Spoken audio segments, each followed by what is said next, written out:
Don't stop the Futi. Radio Futi 88.0 FM.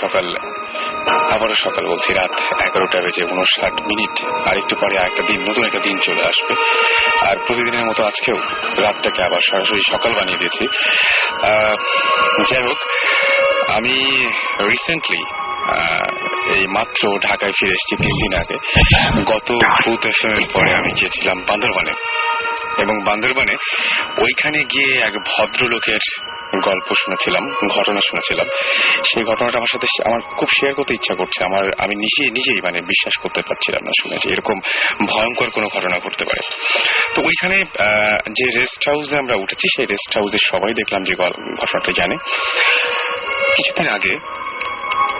একদম কিছুদিন আগের ঘটনা একজন ভদ্রলোক তিনি যাবেন কোনো একটা কাজে বান্দরবানে এবং বান্দরবানে যাওয়ার জন্য তিনি যেটা ঠিক করলেন তিনি ঢাকা থেকে বান্দরবান যাবেন তো প্রথমে দেখলেন যে কোন কোন বাস বান্দরবানে যায় তারপরে দেখলেন যে না একটু যদি কমফোর্টেবলি যেতে হয় তাহলে তাকে সরাসরি হয়তো যাওয়া যাবে না কিন্তু ভেঙে তিনি যেতে পারবেন যে বাসগুলো কক্সবাজার যায় সেই বাসের মাধ্যমে তিনি ইচ্ছা করলে যেতে পারবেন বান্দরবানের কাছাকাছি কোনো একটা জায়গায় তো যাই হোক বাসে উঠলেন তিনি নির্দিষ্ট সময়ে উঠলেন এবং বাসটা ছাড়লো সকালের দিকেই কিন্তু বাসটা যখন পৌঁছাতে শুরু করলো সাতকানিয়া পর্যন্ত বাসটা যায় তারপরে সাতকানিয়াতে এসে বাসটা থেমে যায় এবং সেইখান থেকে কোন একটা মানে ওখানকার হয়তো লোকাল বাস বা জিপ আছে সেগুলো ভাড়া নেওয়া যায় সেগুলোর মাধ্যমে তারপরে বান্দরবান শহরে যেতে হয় তো ভদ্রলোক সাতকানিয়ায় নামলেন যখন তখন প্রায় মাঝরাত হয়ে গেছে এই মাঝরাতে তিনি নামার পরে প্রথমে যে কাজটা করলেন সেটা হচ্ছে যে তার কাছে হোটেলের যে ফোন নাম্বার ছিল সেই ফোন নাম্বারে তিনি আগে থেকেই কন্ট্যাক্ট করছিলেন যে আমি আসছি আপনারা একটা জিপের ব্যবস্থা করে সাতকানিয়ায় পাঠিয়ে দিন তো হোটেল থেকে তাকে একটা জিপ পাঠিয়ে দেওয়া হলো তো ভদ্রলোক সারাদিনের মধ্যে যে এতক্ষণ ধরে লং জার্নি তারপরে টেনশন ঠিক মতো পৌঁছাবেন কিনা সাতকানিয়ায় নেমে যখন তিনি জিপটা দেখলেন তখন তিনি মোটামুটি নিশ্চিন্ত হলেন যে হ্যাঁ বান্দরবানে পৌঁছাতে পারছি আর কি জিপও রেডি আছে সবকিছু ঠিকঠাক আমি পৌঁছে যাবো একটা সময় তিনি নিশ্চিন্ত মনে জিপে উঠে বসলেন এবং কিছুক্ষণের মধ্যে ঘুমিয়ে গেলেন ঘুমিয়ে যাওয়ার পরেই খুব অদ্ভুত একটা ঘটনা ঘটলো যে আপনারা যারা বান্দরবানে গেছেন সাতকানিয়া থেকে ওই রাস্তাটায় চারিদিকে উঁচু নিচু এবং গাড়িটা মাঝে মাঝে উঁচুতে উঠে তখন আবার স্পিড কমে আবার যখন নিচে নামে বা মাঝে মাঝে আবার সমান রাস্তা দিয়ে যায় সুতরাং একটু এরকম উঁচু নিচু মানে সমতল সমান অসমান রাস্তা দিয়ে যেতে হয় তো মাঝখানে হঠাৎ করে তার ঘুম ভেঙে যায় ঘুম ভেঙে তিনি যখন সামনের সিটের দিকে ড্রাইভিং সিটের দিকে তাকালেন তখন খুব একটা অদ্ভুত ঘটনা দেখলেন যে সেই সিটটাতে যে মানুষটি বসে গাড়ি চালাচ্ছিল বা যিনি তাকে নিয়ে আসছিলেন সাতকানিয়া থেকে সেই মানুষটি নেই একদম পুরোপুরি সিটটা ফাঁকা তিনি ভয়ের সঙ্গে সঙ্গে চোখ বন্ধ করে ফেলেছিলেন তিনি ভাবছিলেন যেটা হতে পারে নাকি সামনে এরকম মানে এটা কিভাবে সম্ভব আমি যে মানুষের সাথে কথা বলে গাড়িতে উঠেছি সেই মানুষটা গাড়িতে নেই এটা কিভাবে হতে পারে তিনি নিজের চোখে বিশ্বাস করতে পারছিলেন না সঙ্গে সঙ্গে আবার চোখ বন্ধ করে ফেললেন একটু পরে আবারও চোখ খুললেন সেই একই ঘটনা তিনি বুঝতে পারলেন সারাদিন অনেক টায়ার্ড ছিলেন এই জন্য হয়তো খুব একটা বড় ঝামেলা হয়েছে তার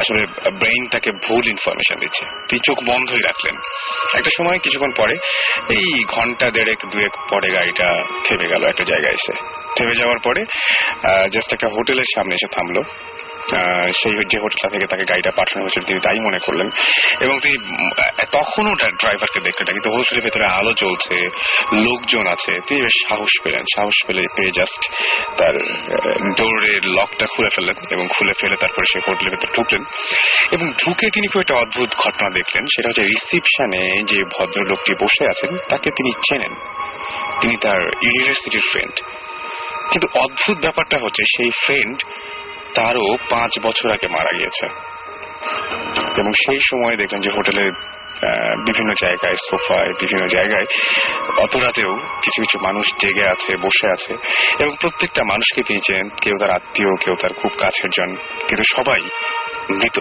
মানে মারা গিয়েছে, কিন্তু সেই মানুষগুলোকে তিনি জীবন্ত দেখতে পাচ্ছেন। মানে একদম অবিশ্বাস্য ঘটনা। তিনি জাস্ট নিজেও তখন বিশ্বাস করতে পারছেন না। তিনি বুঝতে পারছেন তার ভয়াবহ রকমের হ্যালুসিনেশন হচ্ছে বা কিছু একটা, বা মাঝে মাঝে এরকম হয় না যে, কিন্তু তিনি প্রচন্ড ভয় পাচ্ছিলেন এবং ভয় পেতে পেতে ওইখানে তিনি সেন্সলেস হয়ে যান। এবং যখন জ্ঞান ফেরে তখন সেটা প্রায় ভোরের আলো ফুটতে শুরু করেছে, এরকম সময় তার জ্ঞান ফেরে এবং তিনি তাকিয়ে দেখলেন যে আসলে সেখানে হোটেল বা এরকম কোনো কিছুই নাই, জাস্ট একটা পুরনো বাড়ি। সেই বাড়িতে সকালের আলো ঢুকে পড়েছে এবং হোটেলের মতো কোনো সেট আপই নাই সেখানে, পুরোপুরি একটা বাড়ি। এবং তিনি বিভিন্ন ঘরে বা বিভিন্ন জায়গায় গিয়ে দেখলেন যে কেউ নাই। দৌড় দিয়ে তিনি সেখান থেকে বেরিয়ে আসলেন এবং বেরিয়ে এসে প্রথম যে কাজটা করলেন সেটা হচ্ছে কোনো মানুষকে খুঁজতে শুরু করলেন, কিন্তু ওর মানুষ পাচ্ছিলেন না উনি। কিছুক্ষণ পরে যখন আরেকটু ভোর হলো তখন দেখতে পেলেন যে অনেক মানুষই বান্দরবান থেকে নীলগিরির দিকে যাচ্ছে এবং সেখানে তিনি জাস্ট একটা জিপ থামিয়ে সেখানে উঠে পড়েন, বলেন যে এরকম বিপদ হয়েছে। তিনি বলেন যে হোটেলে ফোন দেন। খুব অদ্ভুত ব্যাপার যে তিনি তখন মোবাইলে অনেক খুঁজেও সেই নাম্বারটার খুঁজে পেলেন না, যেটা তার হোটেলের নাম্বার ছিল সেই নাম্বারটা খুঁজে পেলেন না। এই ঘটনাটা আমি এবার গিয়ে আমি যে রেস্ট হাউসে ছিলাম সেই রেস্ট হাউসে শুনেছি এবং ওইখানে যেখান থেকে তিনি উঠেছিলেন এলাকার লোকজন প্রত্যেকেই বলল যে না, এখানে তো এরকম কোনো হোটেল নাই, আর এখানে কখনো কোনো বাড়িও ছিল না। আপনি যেখান থেকে উঠেছেন সেটা একটা জঙ্গল এবং পাহাড়ের একটা ঢাল, সেখানে কোনো বাড়ি থাকারও কথা না, সেখানে কোনো হোটেল থাকার তো প্রশ্নই আসে না। সুতরাং পুরো ব্যাপারটা কি হচ্ছিল আমরা জানি না, কিন্তু ঘটনাটা শোনার পর থেকে মানে আমি খুবই খুবই খুবই মানে অবাক হয়েছিলাম যে এরকম ঘটনাও ঘটে বা হ্যালুসিনেশন হলো কি এই পর্যায়ে হতে পারে বা ঘটনাটা আসলে কি। এবং খুব অদ্ভুত ব্যাপার সেই ভদ্রলোকের যেটা, সেটা হচ্ছে সেই ভদ্রলোকের একটা জিনিস তিনি বান্দরবান থেকে নিয়ে এসেছিলেন সঙ্গে করে, যেটা তিনি আর কখনো ফেরত পাঠাতে পারেননি। তিনি প্রতিদিন যে ঘটনাটা তার সঙ্গে ঘটেছিল সেই ঘটনা তিনি রেগুলার এখনো পর্যন্ত স্বপ্নে দেখেন। এটা এখনো তিনি ভুলতে পারেন না এবং রেগুলার তাকে স্বপ্নে ডিস্টার্ব করে এই স্মৃতিটা। এনিওয়েজ, শুরু করছি আজকের ভূত এফএম। ঘড়িতে সময় এখন 12:06 আর আমাদের সঙ্গে আমাদের ভৌতিক টিম এসে পড়েছেন এবং আমাদের সাথে পৌঁছে গেছেন তারা, আর সেই সাথে আমাদের গেস্টরাও আছেন। তো আমরা গেস্টের সাথে কথা বলবো। আর গেস্টের সাথে আমি আপনার নামটা একটু বলবেন প্লিজ। আমি আশিস বড়ুয়া, হোম ডিস্ট্রিক্ট চট্টগ্রাম, একটা আইটি ফার্ম আছে মাল্টিমিডিয়া এক্সিকিউটিভ হিসেবে। ওকে, আপনার একটা ঘটনা ছিল, আপনি যখন আমাদেরকে ইমেইল করেছিলেন আশিস, সেই ইমেইলের মধ্যে আপনি লিখেছিলেন যে অনেকদিন আগে এখানে কৌশিক দা আমাদের একটা গল্প বলেছিলেন, ঘটনা বলেছিলেন, যেটা তার বাবার সাথে ঘটেছিল, যে একটা খুব ভয়ঙ্কর ঘটনা, যে একজন মহিলা এসে তার বাবার সামনে থেকে বাবার কাছে মাছ চায়। হ্যাঁ, সিমিলার একটা ঘটনা আপনার জানা আছে? হ্যাঁ, সিমিলারই ঘটনাটা কৌশিক দার সাথে ঘটনাটা ঘটেছিল কলকাতায়। কিন্তু আমি যখন অনুষ্ঠানটা শুনছিলাম আমি নিজেই শুনে অবাক হয়ে গেলাম যে সিমিলার একটা ঘটনা বাংলাদেশে ঘটা এবং সেটা আমার কানে শোনা। আচ্ছা, তো যার সাথে ঘটনাটা ঘটেছেন ওনার নাম এটা শুনেছিলেন তো, যে কৌশিক দা যে ঘটনাটা বলছিল এক্স্যাক্টলি ওইরকম একটা ঘটনা নাকি ওনার সাথে ঘটেছে? ওকে, জি, আপনার ঘটনাটা একটু শুনি আমরা। হ্যাঁ, চট্টগ্রামের রাউজান, যার সাথে ঘটনা ঘটেছিল উনি হচ্ছেন শৈলেন্দ্র লাল বড়ুয়া। তো উনি মোটামুটি আনএডুকেটেড একটা পার্সন ছিলেন। ওকে, হ্যাঁ, জি বলেন। আনএডুকেটেড একজন পার্সন ছিলেন। তো ওনার আরেকটা কাজ ছিল, খুব মহৎ কাজ বলবো আমি। আমাদের ওই গ্রামে যত লোক মারা যেত উনি শ্মশানে দাহ ক্রিয়ার কাজটা উনি করতেন এবং যতক্ষণ পর্যন্ত শ্মশানে ওই লাশটা দাহ কার্য সম্পন্ন না হতো ততক্ষণ পর্যন্ত উনি শ্মশানে থাকতেন এবং ওনার সহযোগীরা থাকতেন। আচ্ছা, তো ওনার ব্যক্তিগত পেশা ছিল উনি কাঁচা মাছ বিক্রি করতেন। তো পার্শ্ববর্তী একটা বাজার থেকে, তকিরহাট নামে একটা বাজার থেকে উনি একদিন মাছ বিক্রি করে ফিরতেছিলেন। মোটামুটি তখন রাত 11:30-12টা হবে। তো প্রতিদিন তো মাছ বিক্রির পরে কিন্তু কিছু মাছ ফেরত আসে। তো ওই দিনও মোটামুটি ওনার ঝুড়িতে কিছু মাছ নিয়ে আসছিলেন উনি।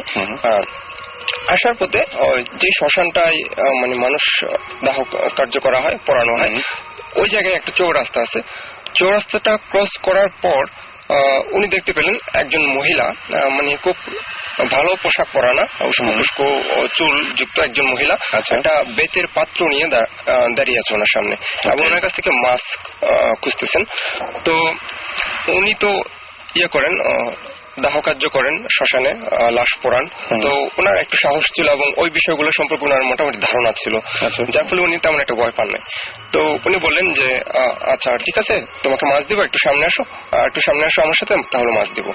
এভাবে বলতে বলতে উনি প্রায় ওনার বাড়ির কাছাকাছি নিয়ে গেলেন, ওই যেটা কৌশিকদা যেটা বলেছিলেন পেতনি, তো ওই ধরনের কিছু হবে। বাড়ির কাছাকাছি নিয়ে ওর কাছ থেকে ওর যে পাত্রটা ছিল ওটা কেড়ে নিলেন। ওকে, এবং ওই পেতনি কান্নাকাটি শুরু করলো যে আমার পাত্র দাও।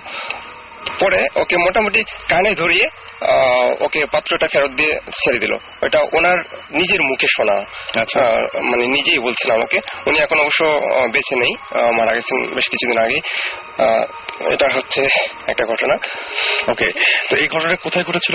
এটা হচ্ছে চট্টগ্রামের রাউজান। হ্যাঁ, আমরা সিমিলার একটা ঘটনা শুনেছিলাম, তাই না সুমন ভাই? রাইট, কৌশিকদের কাছ থেকে। সুমন ভাই, যে ওর কাছে আরো কিছু ঘটনা আছে, আমরা সেই ঘটনা শুনবো নাকি মাঝখানে অন্য কিছু একটা? আমরা অ্যাকচুয়ালি গেস্টের গল্পগুলো আগে শুনি, তারপরে আমরা। ওকে, আচ্ছা, আপনার একটা ঘটনা আছে, আর একটা ঘটনা বললেন, সেটা হচ্ছে একটু আগের, বেশ আগের, তাই না? 75 এর দিকে একটা ঘটনা, 1975 সালের দিকে। এর ফাঁকে আমি বলি যে চলছে ভূত এফএম, শুনছেন সবসময় রেডিও ফুর্তির সাথে আছি রাসেল, এবং আমাদের সাথে ভৌত স্ট্রিমের সুমন ভাই, সাকিব ভাই আছেন, এবং আমাদের দুজন গেস্ট রয়েছেন। আমরা সবার কথাই শুনবো এবং আপনাদের কথা শুনতে চাই। যেমন আমরা বেশ অনেকগুলো ইমেল পেয়েছি গত সপ্তাহে। এর মাঝখানে আমাদেরকে আমি দেখতে পাচ্ছি যে আমাদেরকে অনেকে SMS এর মাধ্যমে জানিয়েছেন তাদের বিভিন্ন অনুভূতির কথা। সজীব লিখেছেন যে আমরা গতদিন সাভারের গল্প করছিলাম এবং তিনি বলছেন যে সাভারের জায়গাটা, যে জায়গাটা ওই যে বাসটা অ্যাক্সিডেন্ট করেছিল, সেখানে তিনিও দেখেছেন একসাথে 3টা রাস্তা। ঝিলিক বলেছেন যে আপনারা শুধু ফালতু গল্প বলেন কেন, এইসব তো মিথ্যা। আসলে সত্যি মিথ্যা, এটা আমার মনে হয় সাকিব ভাইকে আমি কিছু একটা বলতে বলবো, সাকিব একটু ভালো হয় বললে। এটা পুরো পয়েন্ট অফ ভিউ ব্যাপার।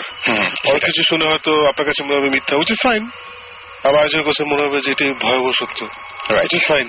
But if you enjoy the show, keep listening. Right. If you don't, go to sleep. Then Sakib তো বললো যা। ওকে, তো আমারও তাই মনে হয় আর কি, এক্স্যাক্টলি তাই মনে হয়। আচ্ছা, আমরা আরো কিছু SMS আছে আমাদেরকে। সরোজ বলেছেন যে আমি গ্রামে একদিন অমাবস্যার রাতে উঠে বসে গল্প বলছিলাম, সাডেনলি আমার সামনে দিয়ে একটা বড় থাম্বা সমান ছায়া যায়, তবে এখানে কোনো আলো ছিল না। বুঝতেই পারছি যে এরকম একটা গল্প আজকে আমরা শুনবো, এরকম একটা ঘটনা। ইনফ্যাক্ট আমাদের যে গেস্ট রয়েছেন তারা একজন আমাদেরকে বলবেন। আর আমাদেরকে এছাড়াও SMS করেছেন জাইশা, এবং তিনি বলছেন আমি সব সময় একটা মেয়ে দেখতে পাই, এবং আর কেউ দেখতে পায় না, কিন্তু তিনি দেখতে পান যে মেয়েটা ছাদ থেকে লাফিয়ে পড়ছে। আমার মনে হয় যে অন্য কেউ যদি দেখতে না পায় তাহলে সেখানে যথেষ্ট সন্দেহের অবকাশ রয়েছে। এনিওয়েজ, আপনি যদি আপনার অনুভূতি শেয়ার করতে চান তাহলে শাউট লিখে স্পেস দিয়ে আপনার নাম লিখে স্পেস দিয়ে আপনার মেসেজ লিখে পাঠিয়ে দিন 9840 নাম্বারে। আপনি যদি আপনার ঘটনা শেয়ার করতে চান তাহলে bhootfm@radiofurti.fm এ ইমেল করতে পারেন, BHOOTFM@radiofurti RADIOFOORTI.FM। এখানে আপনি ইচ্ছা করলে ইমেল করতে পারেন। যাই হোক, আমরা আবার ফিরে যাই আশিসের কাছে। না আশিস, আপনার যে গল্পটা আছে 75 এর একটা গল্পের কথা বলছিলেন। 75 এর ঘটনা, যাদের কাছ থেকে গল্পটা শোনা ওনারা কেউ বর্তমানে বেঁচে নাই। তো কোন একটা ধর্মীয় অনুষ্ঠানে আমি একদিন অ্যাটেন্ড করেছিলাম। তো ওখানে সবাই জড়ো হয়ে বসে আলোচনা করতেছিল এবং আমি পিছনে বসে, তখন আমি অনেক ছোট ছিলাম, তো পিছনে বসে গল্পটা শুনলাম ওনাদের মুখ থেকে। যেই 4 জনের সাথে ঘটনাটা ঘটেছিল ওনারা হচ্ছেন গ্রামের মোটামুটি কৃষক শ্রেণীর লোক। তো ওনারা শীতকালীন মৌসুমে সবজিগুলো চাষ করেন। ওকে, এখন যেখানে ওনারা চাষ করেন, যেখানে সবজি চাষ করেন, ওইখানে পানি সেচের তেমন ভালো ব্যবস্থা ছিল না। পাশে একটা খাল ছিল যেটা পাহাড়ি পানিগুলো নেমে আসতো এবং খুব অল্প। যখন শীতের মৌসুমে পানি মোটামুটি থাকে না বললেই চলে। এবং আমি কিন্তু যে হাই স্কুলে পড়ালেখা করতাম ওই খালের উপর দিয়ে আমাকে যেতে হতো, এবং শীতকালে আমি লাফ দিয়ে খালের নিচে দিয়ে লাফ দিয়ে যেতাম, অল্প পানি ছিল। তো সেচের মৌসুমে ওনাদের পানি দেওয়ার প্রয়োজন, এখন 4 জন বসে একদিন সন্ধ্যায় বসে ইয়ে করলেন, মানে সিদ্ধান্ত নিলেন বা আলোচনা করলেন যে আমাদের তো সেচ দেওয়া দরকার, এখন পানি স্বল্পতা, সুতরাং কি করা যায়।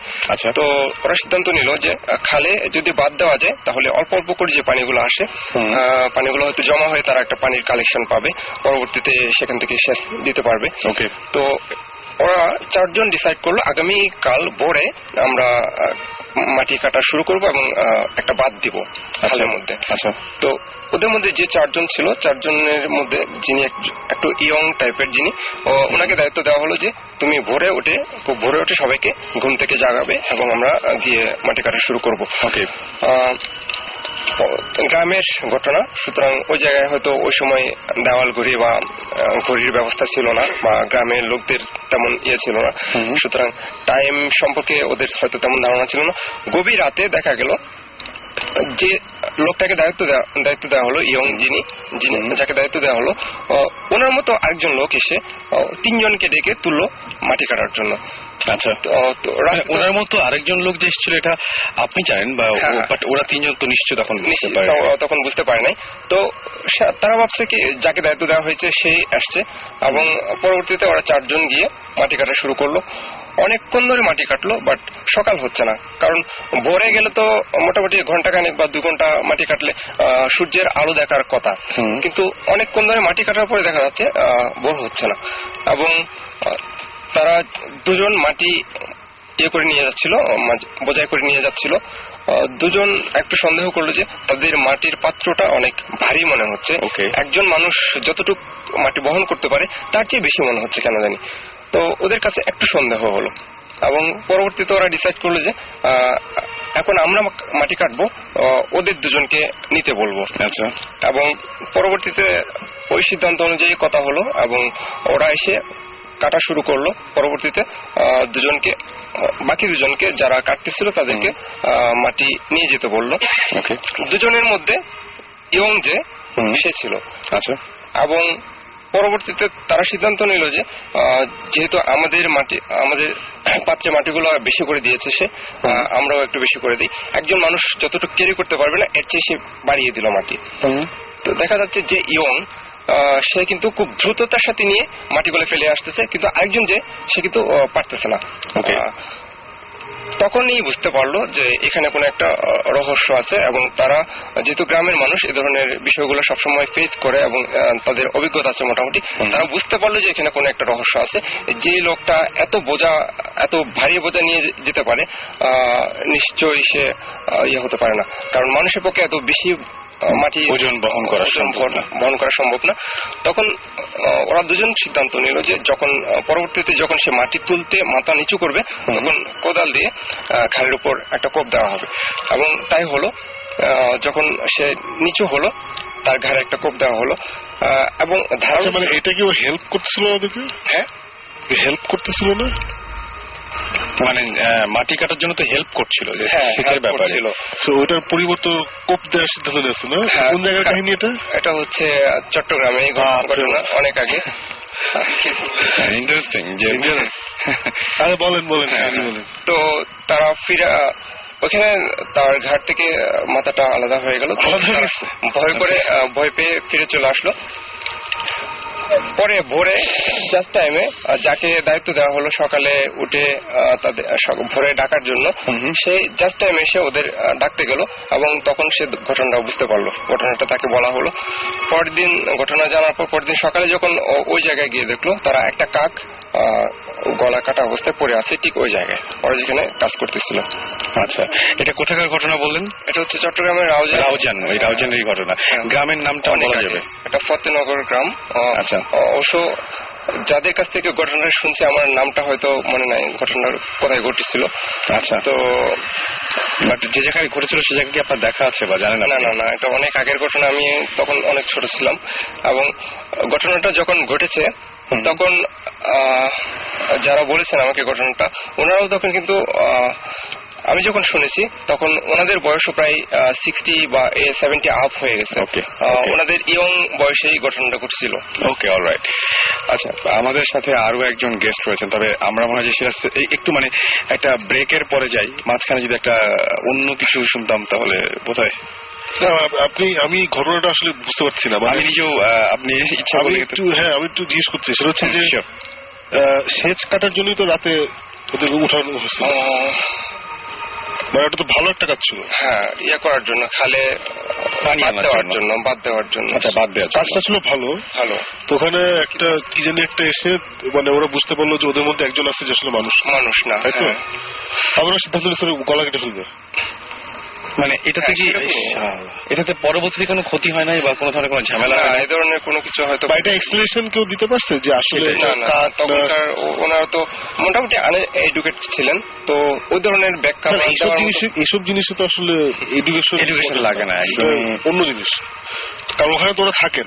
হ্যাঁ, ওটার ব্যাখ্যা তখন অনেক ছোট ছিলাম, যার ফলে হয়তো ইয়ে করা হয়নি। ওকে, আসলে এরকম স্টোরি আসলে আমি তো অনেক শুনছি। হ্যাঁ, এরকম শুনছি। আমার একটা জিনিস হচ্ছে কি যে আমি দেখেছি যে জায়গায় মানে যে জায়গায় হয়তো এরকম সেচের কাজ নাই, হয়তো মাছের কাজ আছে, সে জায়গায় মাছ মারতে ডেকে নিয়ে যায়, এরকম ঘটনা কিন্তু হয় যে পরিচিত একজন এসে ডেকে নিয়ে চলে গেছে। এটা হয়, কিন্তু এটা যে একজন যে একটু আগে যে কি এসএমএস করলো যে আমরা চাওয়া পারছি না কিনা, এটা শুনলে লোকজন এটাই বলবে, মানে নো অফেন্স, মানে আমি কিন্তু আপনার কোনো, বাট এই টাইপের কাহিনী আসলে অনেকদিন আগের ঘটনা, এগুলো ছোটবেলা আমরা সবাই শুনেছি। এবং আরেকটা জিনিস হয় কি যে আমরা এখানে আসলে আসি নাই যে কোন ঘটনা সত্য কোনটা মিথ্যা ওটা যাচাই করতে। আমরা এখানে আসছি just to talk about interesting জিনিসপত্র। একদম, এবং যারা বলেন তারা কিন্তু এক্সপেরিয়েন্স করেন বলেই বলেন। আর ব্যাপারটা হচ্ছে যে এইটাতে এখন আসলে ব্যাপারটা হচ্ছে যারা শোনেন তারা সবসময় যত যেমনই হন না কেন শেষ পর্যন্ত কিন্তু শুনে খুব বিজ্ঞের মতো বলেন কি না, ঘটনাটা বোধহয় আসলে ঠিক মানে বুঝতেই পারছেন। সেটাই আমারও তাই মনে হয়। তবে ব্রেকে যাবো নাকি আরেকটা সুমন ভাই কিছু একটা শুনবো নাকি এখন আপাতত, মানে ছোটখাটো একটা রিসেন্ট কোন একটা এভরিডে আমার একটা নতুন করে ঘটনা সেরকম কিছু না, একটা শুনে আমরা ব্রেকে যাই, একটা ছোট্ট একটা শুনি। ওকে, একটা ছোট্ট একটা ঘটনা বলি। ঘটনাটা হচ্ছে এটা অ্যাকচুয়ালি আমাদের ভৌতিস্টের টিমেরই একটা কেস, এটা নিয়ে আমরা কাজ করছি, এটা এখনো অন দ্য প্রসেস, এখনো আমাদের ইনভেস্টিগেশন শুরু হয়নি। বাট আমরা যে ছোট একটা গল্প শুনেছি যে একটা অবশ্যই ঢাকার বাইরে মফস্বল টাউন একটা বাসা আছে, বাসাটা এখন খালি, এবং এই বাসাটার নিয়ে একটা কাহিনী আছে। কাহিনীটা হচ্ছে যে এই বাসার স্পেসিফিক একটা রুম, জাস্ট একটা রুম আছে, যেই রুমটাতে রাত কয়টা 1:24 না কটার সময় জানি 1:30টার দিকে, মানে একটা স্পেসিফিক টাইম আছে, একটার একটু বেশি। হ্যাঁ, মানে এক একজন এক এক কথা বলে, কয়েকজনের সাথে কথা হয়েছে, কেউ বললো 1:24, কেউ 35, কেউ 1:15 রুম বলে। ওই টাইমে ওই একটা স্পেসিফিক রুমে বেশ অনেক ধরনের আওয়াজ শোনা যায়। আচ্ছা, অনেক ধরনের। এবং আমরা এই নিউজটা অ্যাকচুয়ালি পেয়েছিলাম, তারপরে আমরা একটু ঘাটাঘাটি করার পর শুনলাম যে এখন ওই বাসাটায় কেউ থাকে না, বাট এর আগে যারা ছিল ভাড়াটে যারা ছিল ওদের সাথে আমরা কথা বলেছি, ওরাও বলেছিল যে ওই রুমটাতে আমরা কেউ থাকতে পারতাম না, ওই রুমটাতে অনেক মানে এমনিও কেউ গিয়ে যদি শুয়ে থাকে বা ঘুমিয়ে থাকে মনে হয় যে রুমের আশেপাশে মানুষজন আছে, এই টাইপের কেউ জানি আছে, এরকম মানে ভয় লাগতো আর কি সবার। তারপর ওই স্পেসিফিক টাইমটার সময় ওই রুমটা অ্যাকচুয়ালি ঠিক মানে গেস্ট রুম টাইপের, মানে বুঝতে বেডরুমও ছিল না, এভরি নাইটে কেউ থাকতো না। সো ওই রুম থেকে অনেক ধরনের আওয়াজ আসতো। তারপরে ওদের অনেক প্রবলেম হয়েছে, ওরা ওই বাসা ছেড়ে দিয়েছে। এখন এই বাসাটার ঘটনা হচ্ছে বাসাটা পুরো খালি, কেউ থাকে না, বাট ওই স্পেসিফিক ওই রুমটা এখনো তালা দেয়া, ওখানে স্টোর রুম হিসেবে ইউজ করছে, মানে বাসার অ্যাকচুয়াল মালিক যিনি উনি ওনার কিছু ওই জাঙ্ক টাইপের জিনিসপত্র ওখানে রাখে। এবং ওখান থেকে এখনো নাকি রাতে মানে গার্ডটাররা বলে যে মাঝে মধ্যে নাকি ভয়ঙ্কর আওয়াজ পাওয়া যায়, যে মানে তুলকালাম কাণ্ড হচ্ছে ওই রুমের মধ্যে, মানে ভাঙচুর টাইপের আওয়াজ এখনো আসে।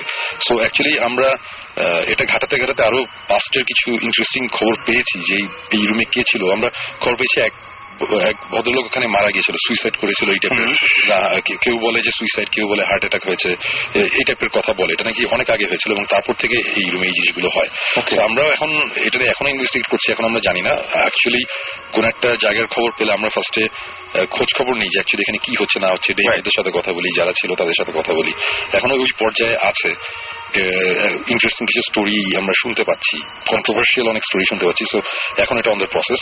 এটা করার পরে আমরা মোটামুটি একটা পারমিশন বের করেছি ওখানে থাকার। ওকে, তো হোপফুলি আমরা নেক্সট উইকে ভূত এফএম এ থাকতে পারবো না, কজ হোপফুলি আমরা ওখানে থাকি। কিন্তু ওই সাউন্ড গুলোর কিছু কিছু নিশ্চয়ই যদি মানে ওইরকম কিছু ঘটে থাকে তাহলে আমরা সাউন্ড গুলো শোনাতে পারবো নিশ্চয়ই। হ্যাঁ, যেটাই হোক মানে আমরা সো নেক্সট উইকে যদি আমাদের সবকিছু ঠিকঠাক থাকে তাহলে নেক্সট উইকে মোস্ট প্রবলি আমরা ওখানেই থাকবো। তখন মানে ভূত এফএম এ না থাকলেও ভূত এফএম এর সঙ্গে থাকবে না, কারণ ওইখানে আমরা হয়তো কানেক্ট করে আমরা হয়তো হয়তো বা তখন আমরা ফোনে একটা কনভারসেশন করতে পারি। সেটাই মানে এটা খুবই আমার কাছে এখনই খুবই এক্সাইটিং লাগছে। দেখা যাক কি হয়। এটি হচ্ছে আমার ছোট ঘটনা, পরে আমরা অন্য গল্পে যাবো। আপাতত আমরা ওকে, তাহলে আমরা আপাতত একটা ব্রেকে যাই।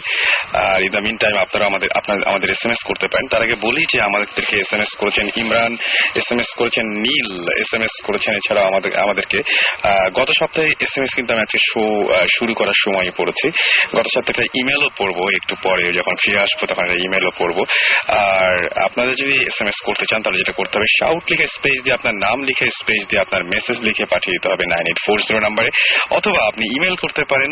আর ইমেলের অ্যাড্রেসটি হচ্ছে boothfm@radiofurti.fm। আমাকে SMS করেছেন মিজান, SMS করেছেন তৌফিক, চয়ন, শুভ, SMS করেছেন সাহিত্য, SMS করেছেন মিঠু, হীরা, এছাড়াও পাপ্পু, আননোন বয়, SMS করেছেন প্রনোজ, নাহিদ, তারপরে SMS করেছেন আমাকে রাইসা, পাভেল, সাইফুল, ইমরান, নীল, আনন্দ সহ আরো অনেকে। So stay tune two radio ফুর্তি, ফিরে আসছি একটু পরে। আর আপাতত যে গানটা শুনবো সেটি হচ্ছে অর্ণবের গান ঘুম গাড়ি। চলুন শুনে আসি গানটি।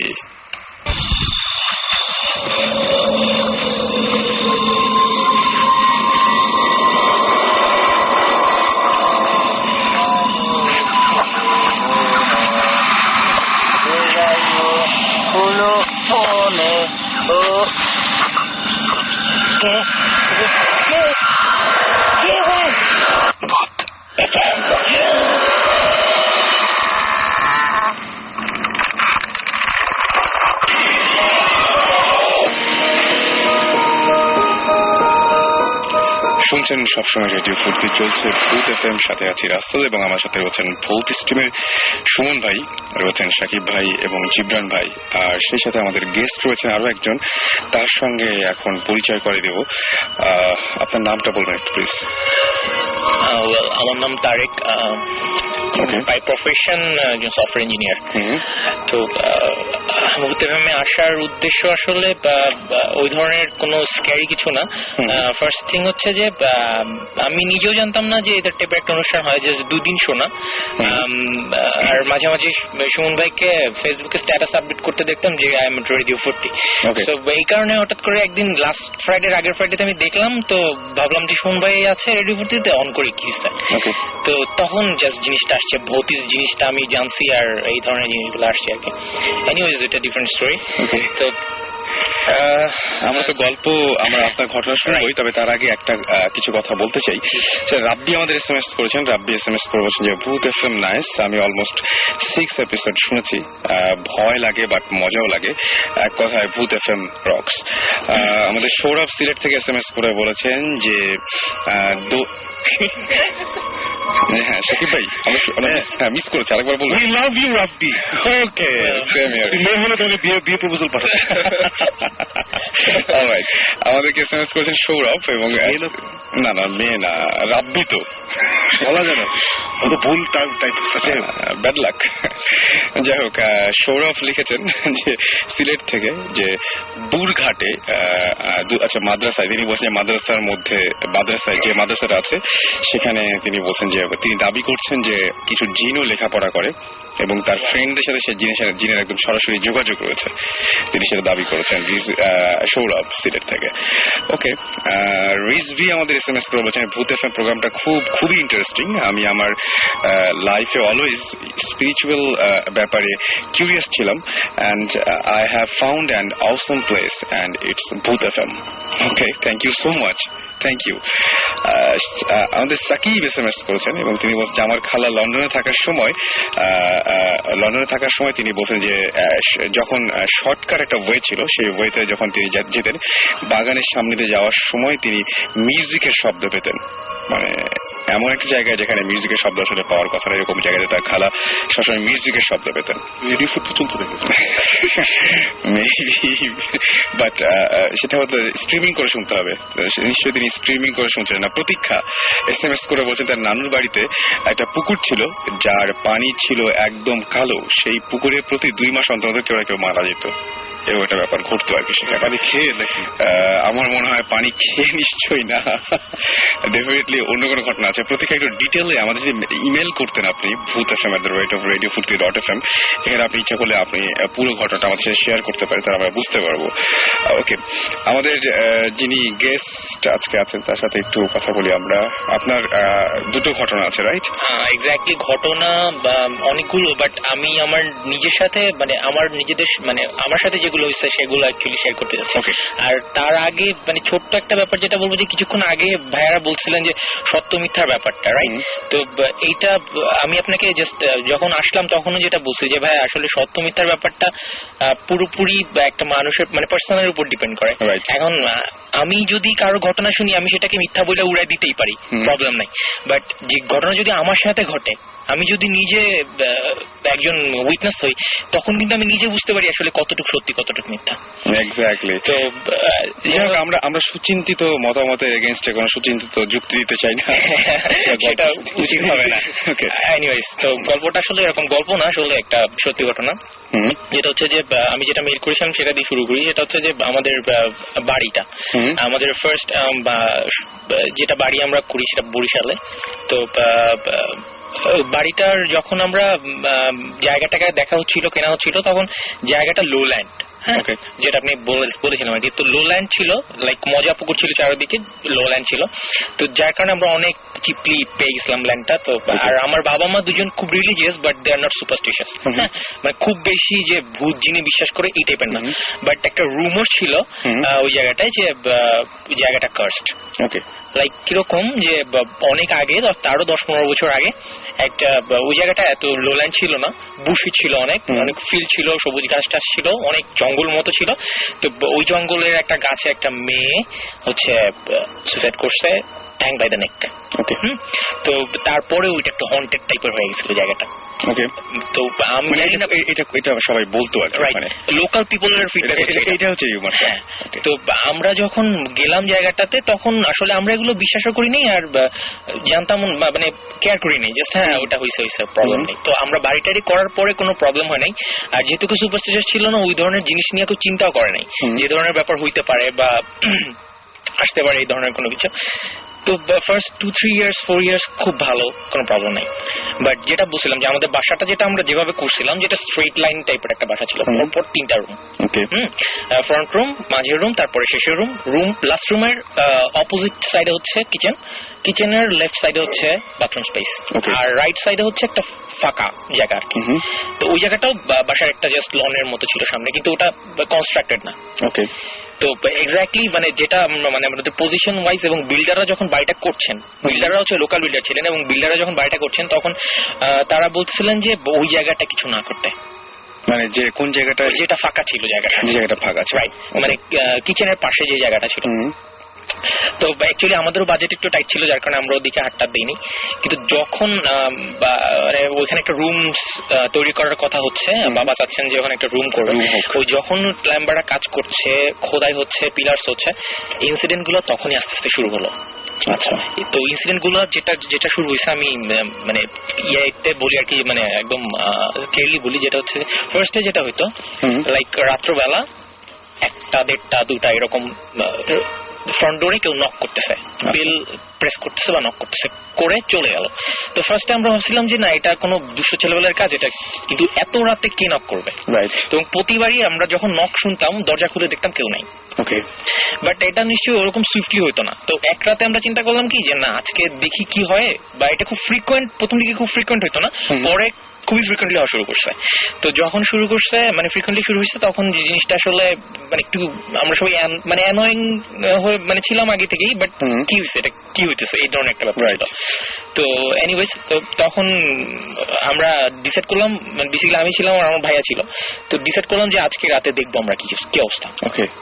সো আমরা আমাদের ওই জাস্ট ফ্রন্ট ডোরের পাশে একটা জানলা ছিল, ওটা খুললে ফ্রন্ট ডোরটা দেখা যেত, মানে ফ্রন্ট ডোরের সামনে কি আসছে না আসছে আমরা ওটা থেকে দেখতে পারতাম। ওকে। তা আমরা মোটামুটি জানালাটা চাপায় রাখছি যে যদি কোনো দুষ্ট ছিল হয় আমরা খুলে সাথে সাথে ওকে দেখতে পারবো। তো জানালাটা চাপায় রেখে আমরা বসে আছি কি হয় দেখি। তো বসে থাকতে থাকতে অনেক রাত হয়ে গেছে, তখন 1টা-1:30 অনেক রাত হয়ে গেছে। তো আমরা একটু স্বাভাবিকভাবে তখন ছোট আমি অনেক জীবনী আসছে রাইট। তো হঠাৎ করে শব্দ দরজাতে, তো মানে খুব হেভি প্রেসার দিচ্ছে, কেউ যেন নক করছে, তো বেল রিং হচ্ছে তার সাথে একই সাথে। তা আমরা যখন সাউন্ডটা পেলাম পেয়ে আমরা জাস্ট জিমনি থেকে উঠে গেছি। আপনি একারা নিশ্চয়ই? মানে সেখানে আমার ভাইয়া ছিল এবং দুজনই জিনিসটা উইটনেস, আমরা দুজনই দেখছি। জাস্ট জানালাটা খোলার পরেই দরজা মানে শব্দটা থেমে গেল এবং ওখানে কেউ নাই, মানে একদম নাথিং, নোবডি ওয়াজ দেয়ার। হ্যাঁ, মানে জিনিসটা আমি জানি না, মানে আমার মানে তখন ওই জায়গা থেকে আমরা প্রচন্ড মানে ওইখানে শেষ এই টাইপের একটা ব্যাপার ছিল হয়ে গেছিল আর কি। তখন তো আমি অনেক ছোট, আমি তো কিছু বুঝতাম না, এত এক্সপ্লেনেশন বা এত কিছু আসতো না মাথায়। এটা ছিল একটা ব্যাপার। এবং এর সাথে সাথে যেটা শুরু হয়েছে, ছাদের উপরে প্রচন্ড শব্দ। ওকে। প্রচন্ড শব্দ মিন্স ওই বাসাটার ছাদে এবং ওই জায়গাটাতে? এক্স্যাক্টলি ওই বাসাটাতে এবং ওই জায়গাটাতেই রাইট। আচ্ছা, আমাদের বাসাতে মুভ করে না? না মানে স্পেসিফিক কোন জায়গায় নাকি? না, আমাদের ছাদে, বাসার ছাদে। ছাদ তো একটাই ছিল, তিনটা রুম। এগুলো শুরু হয়েছে যখন আপনার ওই রুমটা হবে, রাইট এক্স্যাক্টলি। তো তারপরে মানে আওয়াজগুলো পাচ্ছিলাম, মানে লাইক দাপাচ্ছে কেউ ছাদের উপরে উঠে, আবার গান করতেছে, মানে লাইক এরকম গ্লিটারিং আওয়াজে হা হা হি করলে যেটা শব্দ হয় সেম। তো হাসতেছে কেউ, কখনো আবার চিল্লাচিল্লি করতেছে এই টাইপের। তো এরকম না যে খুব, আমাদের সিঁড়িটা ছিল আবার কলাসিয়াল গেটের ভিতর দিয়ে আটকানো, যে কেউ যদি দুষ্ট ছেলে টেলে সিঁড়ি দিয়ে উঠে যে ই করবে তা না। আবার বাসাটা খুব হাইও ছিল না যে কেউ বেয়ে উঠতে পারে, বাসায় যে পাইপ ছিল কেউ বেয়ে উঠতে পারে। তো আমরা ওরকম প্রথমে গা করিনি, কিন্তু রেগুলার হওয়ার পরে জিনিসটা আসলে ওই পর্যায়ে থাকে নাই, চিন্তা হয়। হ্যাঁ সেটাই তো।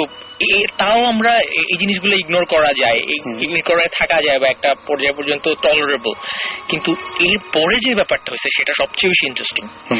সেটা হইতেছে যে আমরা যখন ওই রুমটাতে যাবো, মানে ওই রুমটা তৈরি করা হয়ে গেছে, কিন্তু রুমটা হচ্ছে কি যখন ফ্লোরটা হয়, ফ্লোরটা কিন্তু ভিজায় রাখতে হয়। নতুন যে বাসা একদম কয়েকটি দিন, হ্যাঁ 3টা বা 4টা দিন ভিজায় রাখতে হয়, মানে সিমেন্টটা যাতে শক্ত হয়।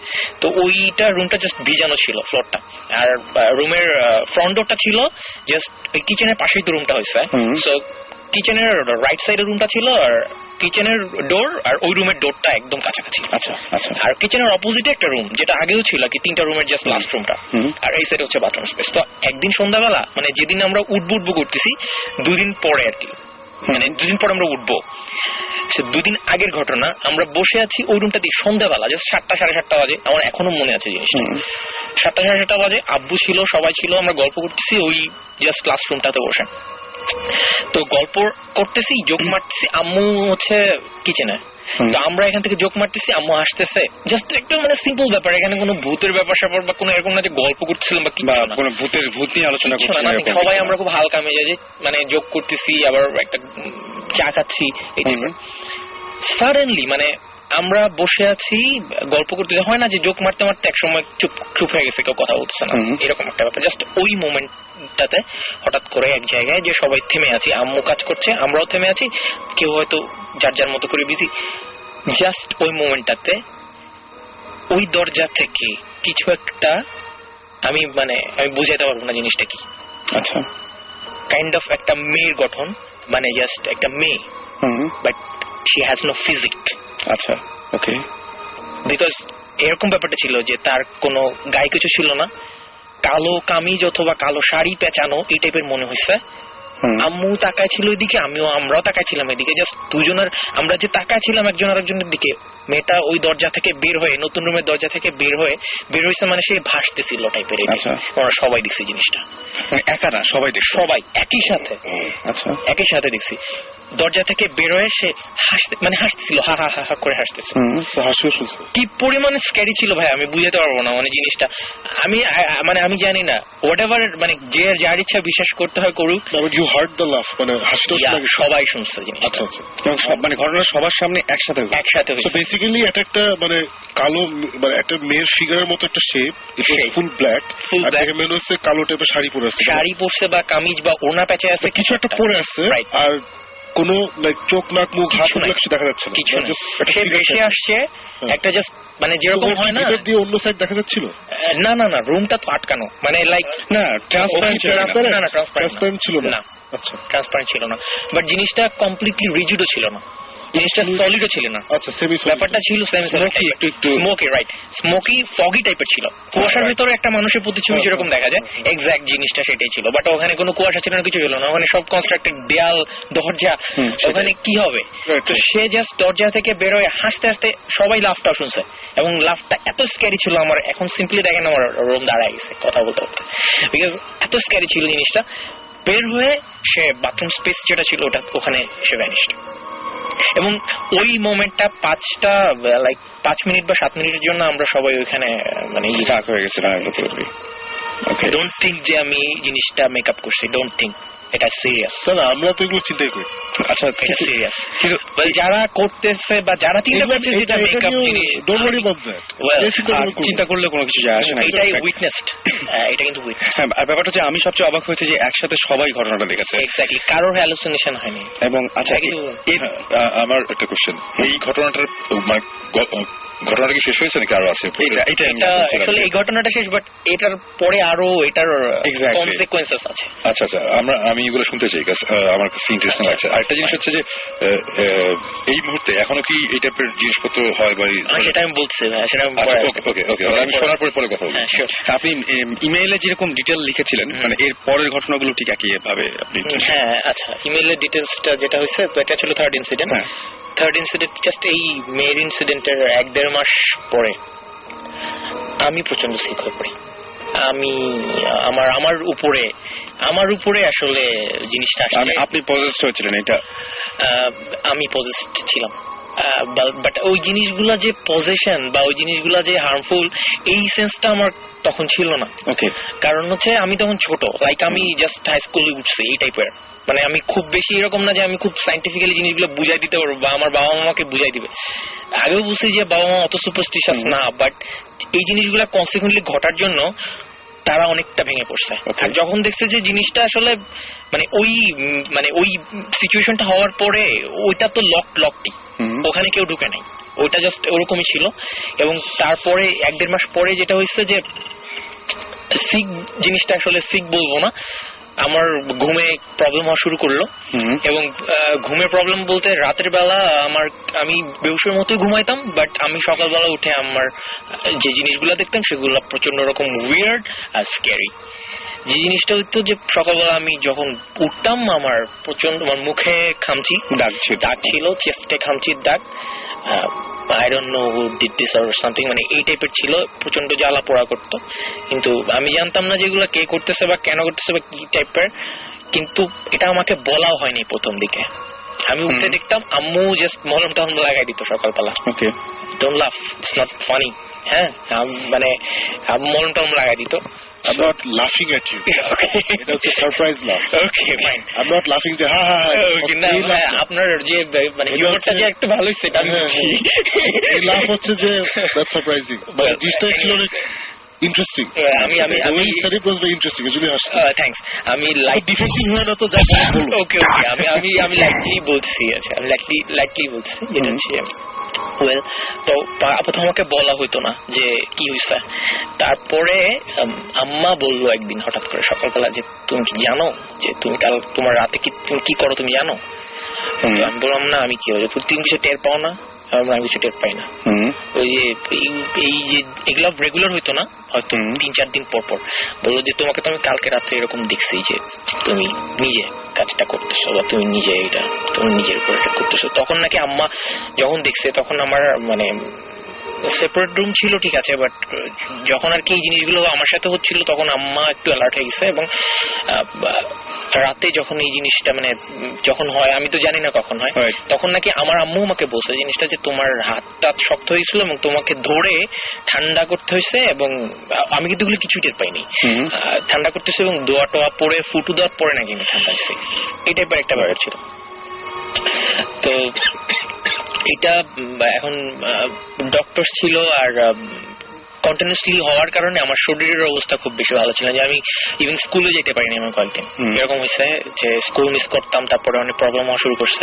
তো এট লাস্ট তো যেহেতু মানে একটু রিলিজিয়াস ব্যাপার ছিল সবার মধ্যেই, আপনার ফ্যামিলির সবাই খুবই একটু মানে ধর্মপ্রাণ বলতে আমার বাবা মা মানে রেগুলার নামাজ পড়তেছে, আমার মা খুব রিলিজিয়াস, এবং তার আবার ইভেন আমাদের যদি ইসলামিক পয়েন্ট অফ ভিউ থেকে বলি বা মুসলিম পয়েন্ট অফ ভিউ থেকে বলি, জিনটা কিন্তু হিউম্যানের সাথে কোএক্সিস্ট করে। তো এই কারণে আমার মার ওই বিশ্বাসটা ছিল যে না, সামথিং হ্যাপেন টু মাই বয়। তো ওই সেন্সে আমার আম্মু হচ্ছে একজনকে নিয়ে আসছে, হুজুর টাইপের আর কি। তো উনি কিছু তাবিজ টাবিজ দিছিল আমাকে। তো আমার খুব বেশি মনে নাই। তো একটা রাত উনি স্পেসিফিক করছিল যে আমি ওই দিন রাতে তোমাদের বাসায় যাব। উনি আমার সাথে যখন ওনাকে অ্যাপয়েন্ট করা হইলো, মানে জাস্ট আমার সাথে পরিচয় করাই দেওয়া হলো, তখন উনি আমার সাথে খুব ফ্রেন্ডলি হয়ে গেছিল এবং আমাকে বললো যে একটা রাতে আমি তোমার বাসায় যাব, এবং তুমি যখন ঘুমায় থাকবে তখন তোমার কাছে মানে তোমাদের বাসায় যাব। তো এইটা বলছিল। তো ওই দিন রাতে কি হয়েছিল আমার মনে নেই, বিকজ আই ডোন্ট নো সে আমাকে সেন্সলেস করছিল না আমি সেন্সলেস ছিলাম আমি জানি না, but something happen to that night. এবং ওই রাতে কিছু একটা হয়েছে, এক্সোরসিজম বা যাই বলেন না কেন ওই টাইপের। এবং ওই দিন পরে আমি যেটা শুনছি যে বাসার ছাদটা একটা পার্শ্ব হচ্ছে টিন শেড ছিল, টিনটা বাঁকায় গেছিল পুরা। আচ্ছা, সামথিং এমন কিছু পড়ছে ওটার উপরে যে টিনটা পুরা বাঁকায় গেছিল, এবং আমি নিজে দেখছি এটা বাঁকানো অবস্থায়। বাট শব্দ পাওয়া বা যখন এক্সারসাইজটা হচ্ছিল তখন আমি। এবং তারপর থেকে আপনার এই ধরনের কোনো সমস্যা হয়? তারপর থেকে আমার এই ধরনের কোনো প্রবলেম হয়নি। কিন্তু ঘটনা তো এখানে শেষ না। ঘটনা এখানে শেষ না। আচ্ছা, ঘটনাটা তাহলে এরপরে যেটা হলো মানে আমি রিকভার করলাম। ইভেন আমি ওইটা আমাকে আমার অনেক হাতে টাতে কি কি যেন দিছিল, আমার এখনো মনেও নাই। তো ওগুলো নিয়েই আমাকে স্কুলে যাইতে হতো এবং রেগুলার কাজটা। আপনি তো সুস্থ হলেন, কিন্তু তারপরে ঘটনাটা টিকে থাকলো কিভাবে? আমি সুস্থ হলাম, তারপরে আসলে টিকে থাকাটা আসলে যেটা বুঝছে যে এখনো টিকে আছে কিনা, এখনো টিকে আছে কিনা সেটা বলছি। যেটা হচ্ছে যে এরপরে আমার আম্মুর উপরেও একটা ছোটখাটো একটা অ্যাটাক হয়েছে। আচ্ছা, তো সেটাও ওইভাবে ট্যাকেল করা হয়েছে। তারপরে আমরা ডিসিশন নিলাম যে আমরা এই বাড়িতে থাকবো না। এক্স্যাক্টলি, এবং সেটা তারপরে অনেকটাও এবং আশেপাশের লোকজনের অনেক ইনফ্লুয়েন্স ছিল। আর তারপর আমরা একটু স্ক্যার ছিলাম। আর পরে অবশ্যই মানে ওইভাবে আর ভয় পাওয়ার কিছু হয় নাই, বাট একটু স্ক্যার ছিলাম। এবং ওই যে রুমটা ওটা একদম কমপ্লিটলি লকড, অ্যাবান্ডেন্ড। ওকে।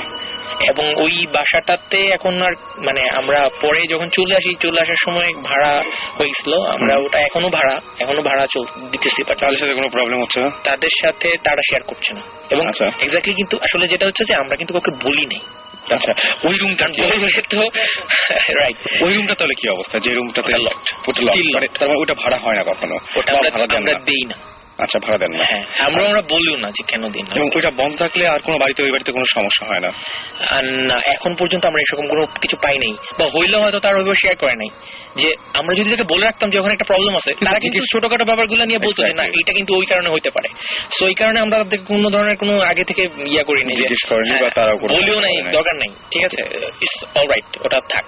তো রিসেন্ট আমি যখন মানে কিছুদিন আগে যখন একটা যেটা ব্যাপার আমি মানে ওরা বলছিল যে রুমের দরজাটা এরকম ইয়ে হয়ে গেছে, কাঠের দরজা, তো ওটা ঘন ইয়া ধরে না, পোকা ধরে না, পোকা ধরে দরজাটা খেয়ে ফেলছে। তো তখন আমরা একটু ওরিড হয়ে গেছিলাম যে কি হয়েছে আসলে, হচ্ছেটা কি হবে। তো পরে আসলে ওটা আমরা বললাম যে আপনারা একটু জাস্ট এটা ইয়ে করে রিপেয়ার করে নেন। তো ওরা রিপেয়ার করে নিছে। তো আই ডোন্ট নো যে এখনো ওই ধরনের কোনো ইনসিডেন্ট হচ্ছে কিনা, we don't know actually, because তাদেরকে আমরা কোনো ধরনের ইয়ে করিনি। মানে তো তারা যদি এরকম কিছু দেখেও তারা হয়তো ওইভাবে আমাদের সাথে শেয়ার করবে না, করে না।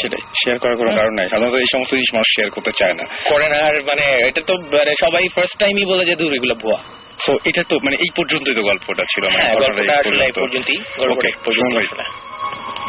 না, অনেক ইন্টারেস্টিং। আমি একটা জিনিস জানতে চাই যে লাস্ট ইনসিডেন্টটা কতদিন আগে, কত আগে হবে? লাস্ট ইনসিডেন্টটা হচ্ছে মানে আমাদের সাথে যেটা হয়েছে, আমরা যেটা উইটনেস করছি সেটা লাস্ট ছিল 1996-এ। 96 মানে হিউজ, এটা অনেক দিন আগের ঘটনা। হ্যাঁ, অনেকদিন আগের ঘটনা। তারপর থেকে কি লকড রুমটা এখন ওকে, তারপর এখন ওই রুমে জাস্ট ওইটা ভাই আজ বললেন স্টোর রুম টাইপের ওরকম হয়ে গেছে। মানে আমরা যে মানে খুবই ইন্টারেস্টিং। আমি আজকে এসে যে ঘটনাটা বললাম এটার সাথে অনেক, আমি এই জন্য আপনাকে মাঝখানে জিজ্ঞেস করি। হ্যাঁ, মানে যখন আমরা অন এয়ারে ছিলাম না তখন ইনফ্যাক্ট আমাকে জিজ্ঞেস করেছিল যে এটা কোন এরিয়াতে। আচ্ছা, ওই তখন বলতেছিলাম একটা জিনিস আবার বলি যে আমরা আমি সাকিব বা জিবরান এসে আমরা যে ঘটনাগুলো বলি এগুলো তো আমরা রিভিল করতে পারি না অ্যাকচুয়ালি কোথায়, মানে এক্সাক্ট প্লেস সম্ভব হয় না। এই কারণ কি আমি গত সপ্তাহ পর্যন্ত আমার ইমেল পেয়েছি এবং SMS পেয়েছি যে অনেকেই যাচ্ছে 27 নম্বরের বাড়ি দেখতে। তো মানে এটা খুবই আমি 27 নম্বর এই কথাটা বলে যে কি ভুলটা করছি, মানে এটা তো সবাই 27 নম্বরের সব বাসার সামনে দাঁড়া থাকে, শুধু দাঁড়িয়ে থাকে না। আমি এরকম শুনেছি, খবর পেয়েছি যে বাসায় যে জিজ্ঞেস করে যে ভাই আপনাদের বাসায় কোনো প্রবলেম আছে, তো আমি বলছি যে ভাই এইটা করলে মানে ওর পরে আমি আরো কানা ধরছি যেগুলো ডিটেলটা বলা যাবে না, বিকজ আমাদের এরকম জায়গাও আছে, এরকম জায়গায় আমরা গিয়েছি মানে আমাদের মোটামুটি পারলে মানে কাগজে সাইন করিয়েছে যে আমরা কাউকে কোনো অবস্থাতে বলতে পারবো না যে এটাই বাসা। আমরা যখন কোনো একটা বাসা নিয়ে ইনভেস্টিগেশন চলছে, আমাদের এখানে ক্যামেরা নিয়ে গিয়েছি, সো বাসার ভিতরে আমরা ক্যামেরা সেট করেছি, বাট বাসার বাইরে যখন আমরা দেখাচ্ছি বাইরেটা হয়তো বা ওই ঠিকই না, ওটা আরেকটা বাসা। আমরা যদি আশেপাশের কোনো একটা বাসাও দেখি তখন হয়তো ধরে ফেলবে মানুষজন যে এইটা চেনা চেনা লাগছে। এই কারণে আমাদের খুব মজা হবে যে শুন ভাই, ধরুন আমরা আরেকটা ডিস্ট্রিক্টের বাসায় এমনি দেখালাম, তারপর আসলেই হন্টেড, তো অন্য কথা। বাট দেন এগেইন আমরা অন্য বাসা যখন দেখাচ্ছি ওরাও জানে যে ওদের বাসাটা দেখানো হচ্ছে, এটা অসুবিধা নেই। সো ওইটা ওইভাবেই হ্যান্ডেল করতে হয়। এর আগে একবার একটা এপিসোডে বলেছিলাম যে বাংলাদেশে মানে বাইরে যে অবস্থাটা হয় যে ওখানে কারো বাসা যদি এরকম হন্টেড, সো কল্ড হন্টেড অথবা এরকম যদি হয় যে এখানে এই প্রবলেম আছে, ওরা পারলে মানে পুরা ইন্টারনেটে ব্লগ চালু করে মানে বাসার অ্যাড্রেসে .com কিনে ফেলায়, একদম ডোমেইন কিনে ওখানে দেখা। আর আমাদের দেশে হচ্ছে যে না, এটা কোনো অবস্থাতেই বলা যাবে না, বললে বাসা ভাড়া হবে না, বললে এই হবে, এই বাসায় প্রবলেম আছে বললে আমার মেয়ের বিয়া হবে না, মানে এই ধরনের একটা ব্যাপার আছে, যে কারণে আমাদের সবকিছু অনেক করতে। ইনফ্যাক্ট ভৌতিষ্ঠ ট্রেলারটার মধ্যে আমরা যেই বাসা কথা বলেছি ওই বাসার সিন 2-1টা আছে, বাকি আমরা কিন্তু 3টা বাসার শর্ট একসাথে করে আমরা একটা ঘটনা দিয়েছি।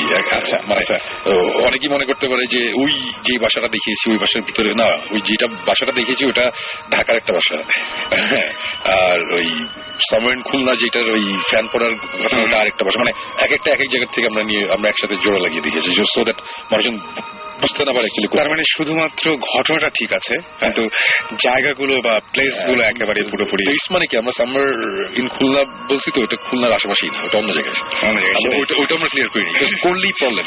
দেখা গেল যে ওইটাই হয়তো আপনাদের সেই কাঙ্ক্ষিত 27 নম্বরের বাড়ি হতেই পারে।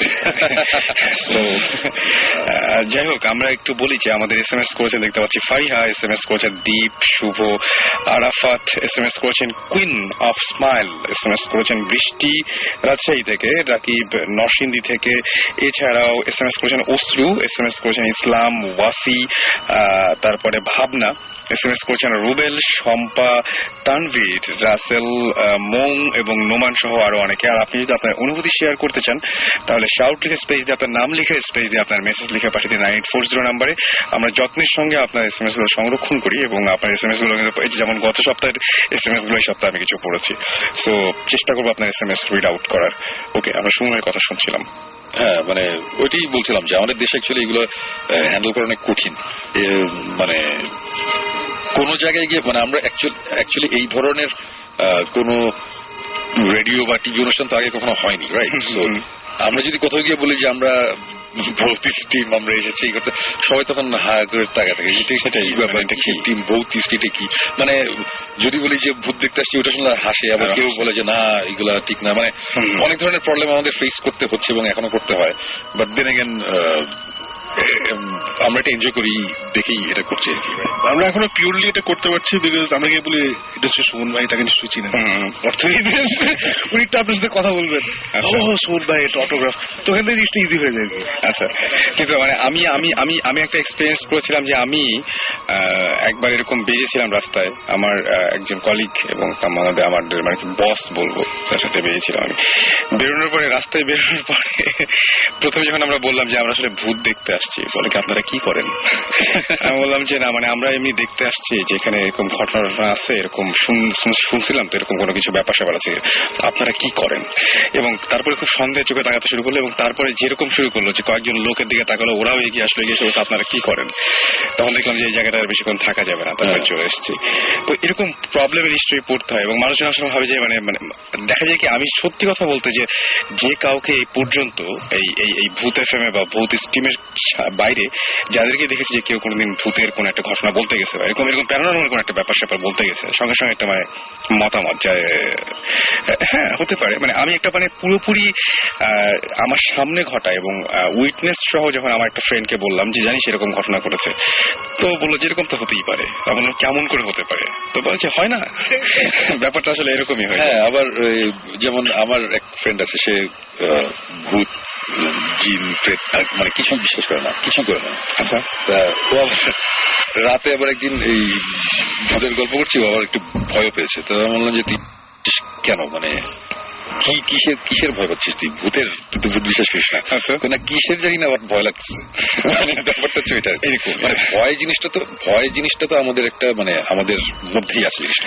আচ্ছা শুনুন ভাই, হঠাৎ করে মাঝে মাঝে যে সমস্যাটা হয়, এটা কেন হয় যে হঠাৎ করে আমি কিছুটা এক্সপিরিয়েন্স করলাম, মানে ভয়টাকে একদম হঠাৎ করে, এবং অনেকে আমাকে এটা জিজ্ঞেস করে যে জাস্ট ও এগুলো কোনো কিছু বিশ্বাস করে না এবং জীবনে কোনোদিন ওরকম কিছু ভাবেও নি, কিন্তু হঠাৎ করেই একটা জায়গায় এসে আচমকা জিনিসটা মানে ফিল হয় যে কিছু একটা ঘটনা আছে। যেমন আমার একটা ফ্রেন্ড, ও খুবই মানে ও এমনিতে একজন ইঞ্জিনিয়ার, সে জীবনে কখনো এই সমস্ত জিনিস তো বিশ্বাস করে না, মানে ওকে জোর করেও বিশ্বাস করা যাবে না, কিন্তু হঠাৎ করে সেই ছেলেটা একদিন দুপুরবেলায় তার জানালাটা খুললো, মানে রেগুলার সেই জানাটা খোলে, কিন্তু সেদিন তার মনে হলো যে কিছু একটা ওখানে আছে, বা হঠাৎ করে খুব একটা ভয় লেগে গেল এবং সঙ্গে সঙ্গে সে পারলো না, জানাটা বন্ধ করে দিল।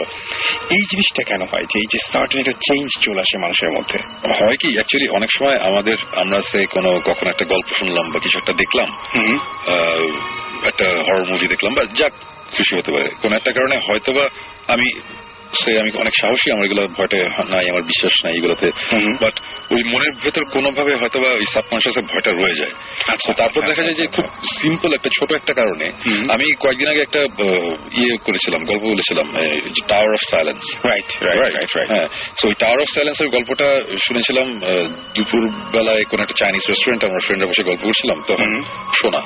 তারপরে তখন আমি থাকতাম ধানমন্ডির বাসায়, আমার বাসার তখন 3 তলায় 2টো রুম ছিল, একটা বেডরুম আর একটা বড় একটা ড্রয়িং রুম টাইপের, আর বাকিটুকু ছাদ।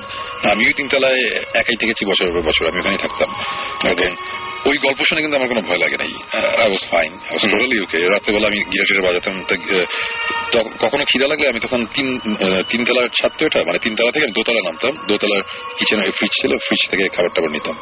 তো একদিন রাতে এরকম হঠাৎ করে মনে হলো যে কিছু খাই বলে আমি আমার দরজাটা খুললাম, আমার দরজাটা খোলার পরে সোজা হচ্ছে সিঁড়ি, নিচে সিঁড়িটা নেমে গেছে, তারপর সিঁড়িটা ওই যে ইউটার্নটা নাই, আচ্ছা ওরকম একটা আমার মনে হলো কি যে আমি ওখানে দেখছি একটা বয়স্ক একটা মহিলা দাঁড়িয়ে আছে, তার চামড়া টামড়া পুরো কুচকানো, অনেক বুড়ি একটা মহিলা, এবং আমার দিকে মুখ করা, মানে তাকানো, বাট তার চোখ নাই, মানে গর্ত আর কি চোখের এখানে, কিন্তু মনে হচ্ছে যে আমার দিকে তাকানো, মানে ফেসটা আমার দিকে। তো এরকম একটা জিনিস দেখে আমি কিছুক্ষণ হাঁ করে তাকাতে আমি দরজা বন্ধ করে গেছি, বন্ধ করে আমি ভিতরে দাঁড়িয়ে বললাম যে আমি এটা কি দেখলাম, এটা কি হইলো, মানে আমি তখন গিটার বাজিয়েছি। তো আমি বললাম কি যে না, এটা যেটা হচ্ছে এটা হ্যালুসিনেশন, এটা কিছু না, এগুলো আসলে 2 দিন আগে টাওয়ার অফ সাইলেন্সের গল্প শুনছি, আমি নিজে আবার যুক্তি দিলাম। তারপর আবার একটু টেনশন তো এখন আবার নিচে নামতে হবে। আমার কথা হচ্ছে যে এটা আমার ছোটবেলা থেকে একটা অভ্যাস হচ্ছে, যদি কখনো ভয় পাই কোনো একটা কিছু দেখে বা শুনে, ওটা আমি ফেস করার চেষ্টা করি ডিরেক্ট, যে একদম দূরে একটা কিছু দেখে ভয় পেলাম, আমি দূরে আমি ওই জিনিসটার দিকে আবার যাই দেখার জন্য যে আসলে কি, নাহলে খামাখা ভয়টা রয়ে যায় ভিতরে। সো তখন যেটা করলাম যে আচ্ছা ঠিক আছে, আমার নিচে নামতে হবে, আমার খাবার খাইতে হবে নিচে থেকে, মানে ফ্রিজে থেকে খাবার নিতে হবে।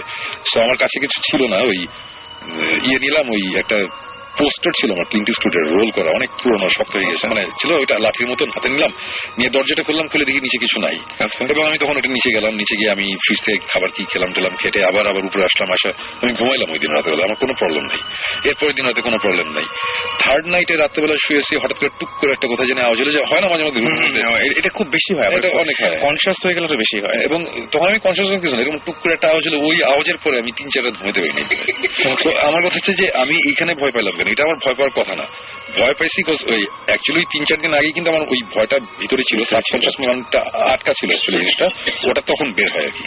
মাঝে মধ্যে মানুষজন যদি হঠাৎ করে খুব ছোটখাটো ব্যাপারে যদি ভয় পায়, তো ওটাতে ওরকম ভয়ের কিছু নেই, হয়তো বা এটা তার মধ্যে চাপা ছিল, এটা এখন জাস্ট বের হয়ে গেছে। এক্স্যাক্টলি। এবং আমাদের আরেকটা জিনিস আমার কাছে খুব অদ্ভুত লাগে, আমার খুব হয় যে চোখ বন্ধ করলে বা ভয় পাওয়া যখন শুরু করি, তখন এমনিতেই এরকম ভয়ঙ্কর কিছু চেহারা মানে ছবির মতো ভেসে ওঠে, মানে দেখতে পাই যেন যে এরকম চেহারা, মানুষটা এরকম, মানুষের মানে জাস্ট আমি ওইটা সামনে দেখছি না, জাস্ট আমার মানে ওই ব্রেইনের ভেতরে ইমেজ গুলো তৈরি হচ্ছে।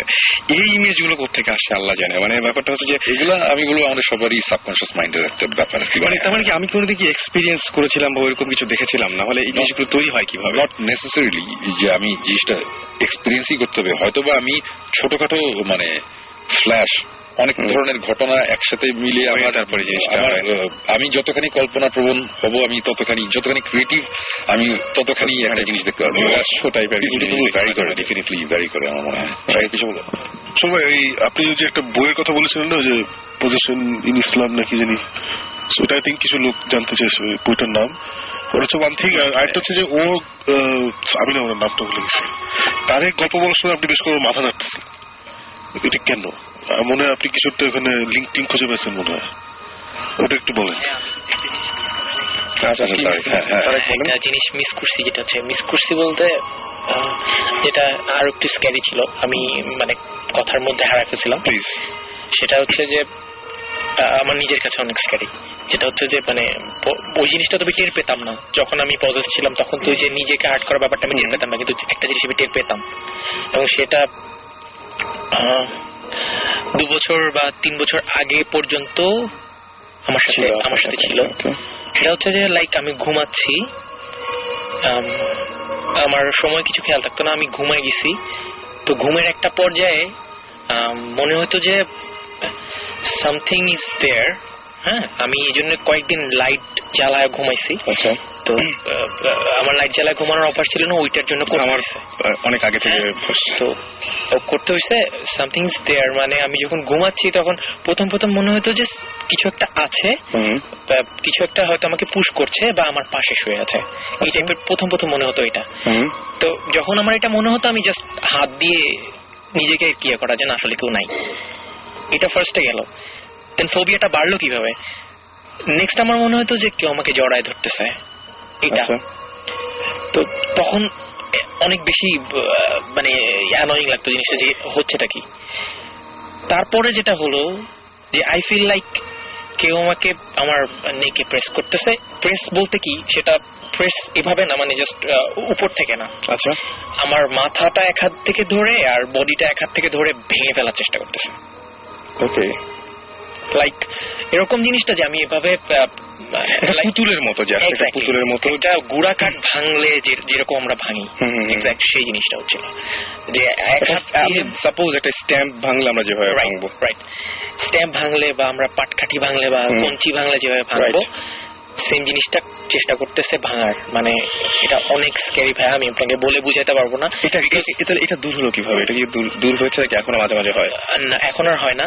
দূর হয়েছে বিকজ আমি, আপনি দেশের বাইরে ছিলেন তখনও কি এটা হয়েছে? দেশের বাইরে যখন ছিলাম তখন ছিল না, বাট তার আগে ছিল, এবং আসার পরে আর হয় নাই। বাট এটার জন্য আমি জানি না, আমার আম্মু অনেক কিছু করছে।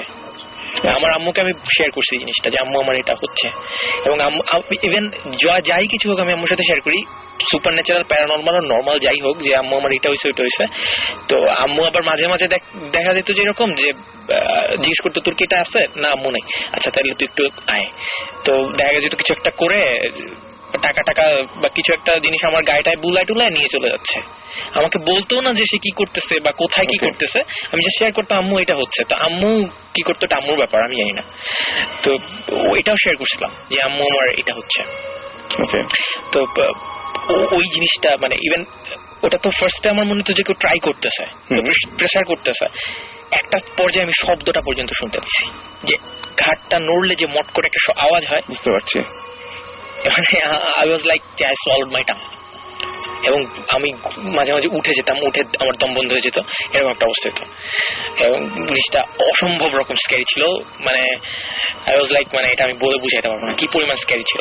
এবং মানে মনে হতো যে আমার কান থেকে রক্ত বের হয়ে যাচ্ছে, মানে বুক ধরফরটা তো আসছেই, মানে ওটা প্লাস হচ্ছে আমার হেডেক ছিল, সকালবেলা প্রচন্ড হেডেক হইতো এই জিনিসটা। বুঝতে পারছি। আমি জানি না এটা পিছনে কোনো সুপার ন্যাচারাল বা প্যারানর্মাল কিছু আছে কিনা, বাট আমার এই ফিলিংটা হইতো। এখন আই ডোন্ট নো কি হইতে পারে। এই ওই সময়টায় যে সময় প্রবলেমগুলো হতো, তখন এছাড়া অন্য ধরনের মানে মেন্টাল কোনো প্রেশার ছিল তখন, ডিপ্রেশন অথবা এই ধরনের মানে কোন বয়সে? তখন বয়স কত ছিল ওই সময়টায়? 2 বছর আগে, 3-4 বছর আগে। ও বেশি দিন আগে ঘটনা। ইভেন এইটা ভাইয়া 3-4 বছর আগের, মানে এর আগেও হইতো, বাট মাঝখানে একটা গ্যাপ ছিল। লাইক ওই যে ইনসিডেন্টের পরে, মানে ছোটবেলার যে ইনসিডেন্টের পরে, ছোটবেলার ইনসিডেন্টের ওই ইনসিডেন্টের 3-4 বছর পরে এই ধরনের ঘটনা হয়েছে, আবার 3-4 বছর কোনো ইয়া নাই, তারপর আবার হয়েছে এই টাইপের আর কি, গ্যাপ দিয়ে হয়েছে। শুনে আমি একটা ঘটনা শেয়ার করতে চাই। হ্যাঁ, সেটা হচ্ছে যে ওনার ব্যাপারে খুবই ব্যাপার, আমি জানি না, আমি বলতে চাচ্ছিলাম না জিনিসটা। তো উনি যখন বলছেন যে এখনো প্রবলেমটা আছে, আমি বলি উনি আমাদের আরেকজন তো যিনি উইটনেস আমার, তিনি ওই যে বাইরে পোষ আছেন, যিনি আমাদের প্রথম গল্পটা বললেন। তো ওনাকে আমি বললাম যে আচ্ছা আপনি কি বলবেন আজকে, ঘটনাগুলো কি? তো ঘটনাগুলো শোনা শেষ, তারপরে আমি আমার ভিতরে আসছি, বললাম ঠিক আছে ভিতরে আমি সেট আপ করি, স্টুডিওটা ঠিক করে আপনাকে ভিতরে নিয়ে যাচ্ছি, আপনি একটু বসে ওয়েট করেন। এর মাঝখানে আপনি কে যে আমি পাইনি, তাই না? রাইট।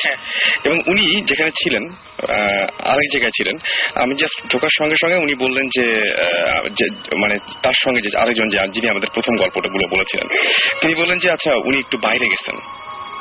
তো আমি বাইরের দিকে তাকাই, আমি জাস্ট ভাবলাম যে উনি কোথায় গেলেন। জাস্ট একটু এগিয়েছি, এগুলোর পরে আমি একটা গন্ধ পাইছি ওনার গা দিয়ে না, তাহলে এটা এখন পাওয়া যেত।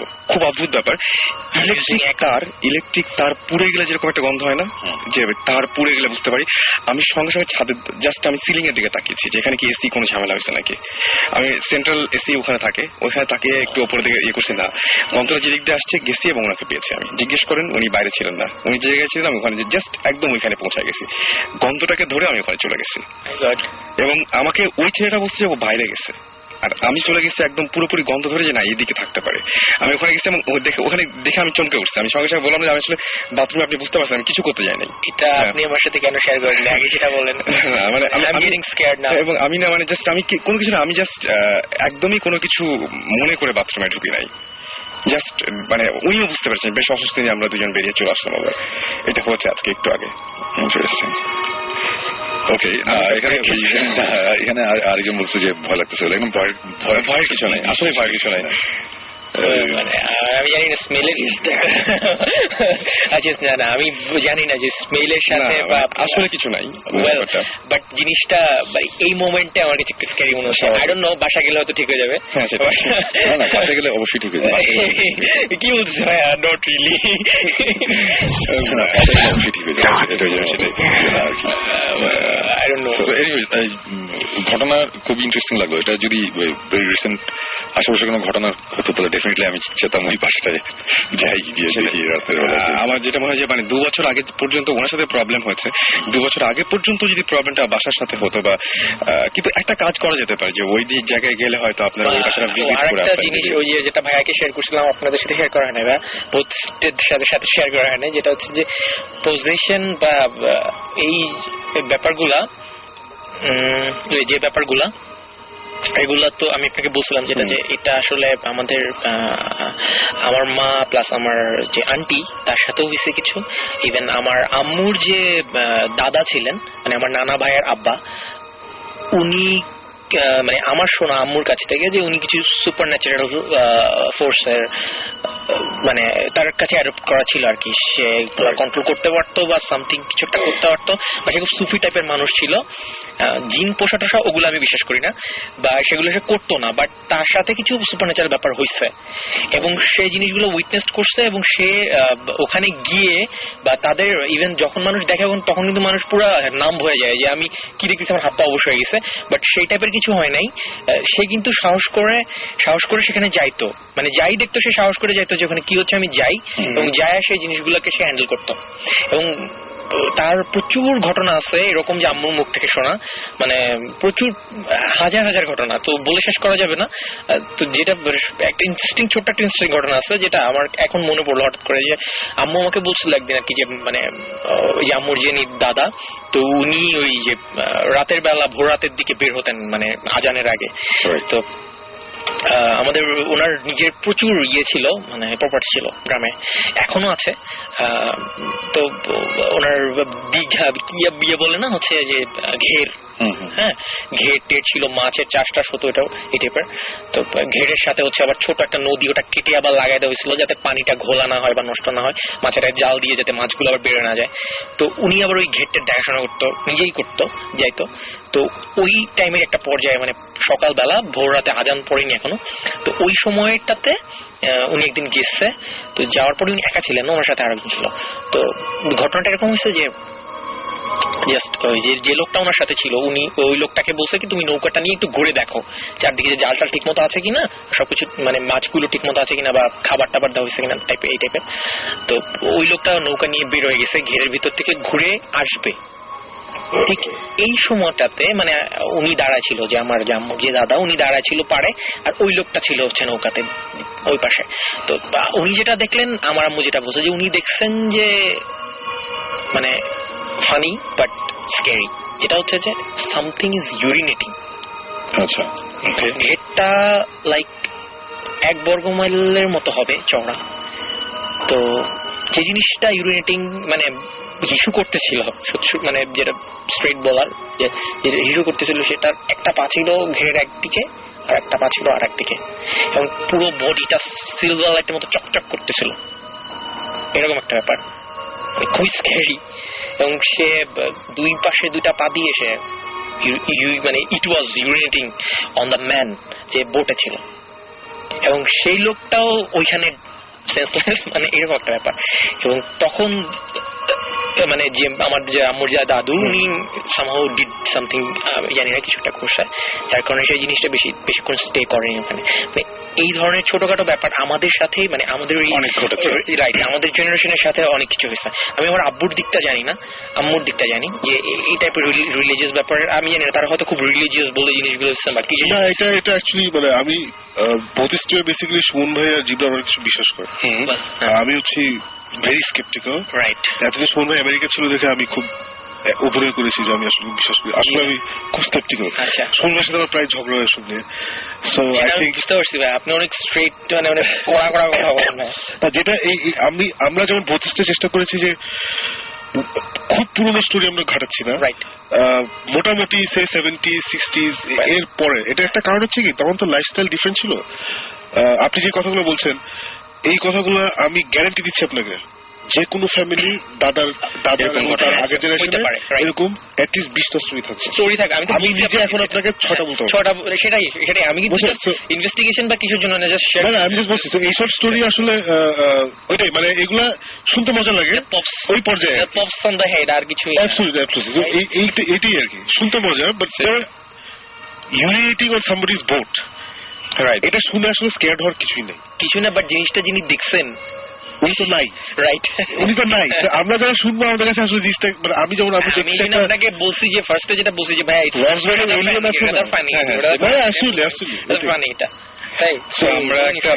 আমার যেটা আসলেই মজা লাগছে, মানে আসলেই ইন্টারেস্টিং লাগছে হচ্ছে the experience you shared, right? মানে এটা তুলনা হয়। I think মনে হয় যে বইটার নাম কি জানি, এক্সোরসিস্ট ট্র্যাডিশন ইন ইসলাম, এটা বিলাল ফিলিপসের বই। সো এক্সোরসিস্ট ট্র্যাডিশন ইসলাম, ওই বইটা সময় পড়ছে, আমি একটু পড়ছি। সো ওখানে যেসব ইয়েটি আছে ওটার সাথে কিছু মিলেছে। আপনার স্টোরিটা। আচ্ছা। সো আর আমি কয়েকদিন আগে আমার এক কাজিনের একটা ঘটনা ঘটেছিল which is very similar to your story. হ্যাঁ, সে যে লাস্ট শোতেই আপনি শেয়ার লাস্ট ওদের শেয়ার করেছিলাম which is very similar. মানে আমার একটা কাজিন ছিল, তখন আমি ক্লাস 5 এ পড়ি মনে হয়, আর সে ক্লাস 6 এ পড়ে। she suddenly fell sick. আচ্ছা। And ওকে 3 মাস আমরা দেখি নাই। মানে আমি একতলায় থাকতাম, সে আমি জয়েন্ট ফ্যামিলি, সে দোতলায়, আমার বড় চাচা 3 তলায় থাকতো। 3 মাস ধরে ওকে আমরা অন্যান্য বাচ্চাদের we were not allowed to see her. আচ্ছা। So প্রথমে আমরা শুনছি টাইফয়েড হচ্ছে, তারপরে হঠাৎ করে একদিন আমরা দেখি যে ওর চুল নেই, আচ্ছা। হাত পা জখম করা, মানে যে whatever you said. টাইফয়েডের ভাই কিন্তু এটা একটা সাইড এফেক্ট, চুল না, I know. বা ব্লাইন্ডনেস, এটা সেটাই বলছি, প্রথমে শুনছি টাইফয়েড হচ্ছে, চুল টুল নাই, হ্যান ত্যান এসে, তো প্রথমে অনেক ডাক্তার হচ্ছে, দেন গ্র্যাজুয়ালি দ্যাট টার্ন ইনটু হুজুর আসা। আচ্ছা, বুঝছো? এটা ভাই আপনি মনে হয় লাস্ট উইকে বলছিলেন, আমার মনে ওটাই বলছি, সেটাই বলছি, সিমিলার দুটো গল্প। এটার জন্য ইজ ভেরি, মানে I found it very interesting. এইটা ভাই, এই জিনিসগুলো না আসলে সত্যি কথা বলতে কি, যে কোনো, এই যে আমি একটু আগে যেটা বলছিলাম যে ইয়াকে, রাসেল ভাইকে, যে ভাই আপনি একটা ইনসিডেন্ট ঘটলে কিন্তু এটা অনেক ধরনের এক্সপ্লেনেশন আপনি দিতে পারবেন। রাইট, এই জন্য আমরা তারা প্যারানর্মাল এক্সপ্লেনেশন দিবে, যারা সায়েন্টিফিক্যালি চিন্তা করে তারা সায়েন্টিফিক এক্সপ্লেনেশন। এই জন্য আমরা হচ্ছে আর এক্সপ্লেনেশনে যাব না, আমরা একটা আমি এক্সপ্লেইন করতে শুনছি। আমার কাছে মজা লেগেছে যে জিনিসটা মানে আমার লাইফে ঘটেছে, আরেকটা শুনলাম, ওটা আমার কাছে ইন্টারেস্টিং লাগছে। এবং মানে ওনার সাথে তোমারটা যেটা শুনলাম যে তোমার আব্বা আম্মা এক্সট্রা রিলিজিয়াস না, নর্মাল। আমার চাচাটা হচ্ছে নর্মাল রিলিজিয়াস। সো প্রথমে there was a procession of doctors, then there was a procession of হুজুর, তারপর 3 মাস পরে একটা মানুষ যখন আসলে মানে এক্স্যাক্টলি ঠিক আছে দেয়ালে, তখন কিছু কিছু করা থাকে না। এবং গতদিন আমি যেটা শুনছিলাম সত্যি, মানে আর আপনি যেটা বললেন, আপনার সবচাইতে বড় ব্যাপার যে লাস্টে যে ঘটনাটা শুনলাম আপনার, সেটা ভয়াবহ, সেটা রীতিমতো ভয়াবহ। এনিওয়েজ, আমরা আবারও একটা ব্রেকে যাচ্ছি, আর ইন দ্য মিন টাইম আপনারা আমাকে SMS করতে পারেন। SMS করার নিয়মটি হচ্ছে শাউট লিখে স্পেস দিয়ে আপনার নাম লিখে স্পেস দিয়ে আপনার মেসেজ লিখে পাঠিয়ে দিবেন 9840 নাম্বারে। যারা ইমেল করতে চান তারা যেটা করবেন সেটা হচ্ছে bhutfm@radiofurti.fm এ ইমেল পাঠিয়ে দিতে পারেন, এবং ইমেলের সাথে অবশ্যই আপনাদের ফোন নাম্বার পাঠাতে ভুলবেন না। ইমেইলে আসলে বিশেষ করে আপনাদের যে ঘটনাগুলো রয়েছে সেই ঘটনাগুলো বড় আকারে শেয়ার করার জন্য, যাতে আমরা পরবর্তীতে আপনাদেরকে ইনভাইট করতে পারি এখানে, এবং আপনাদের ঠিকানা উল্লেখ করবেন যে আপনারা কোন জায়গা থেকে লিখছেন, কোন জায়গা থেকে আমাদের ইমেল পাঠাচ্ছেন। আর আমরা এই মুহূর্তে যেটা করবো, ক্রিপ্টিক ফাইটের তেপান্তর একটা গান শুনে আসবো। সাকিব ভাই তো অনেক কড়া কথা বলবে শুরু।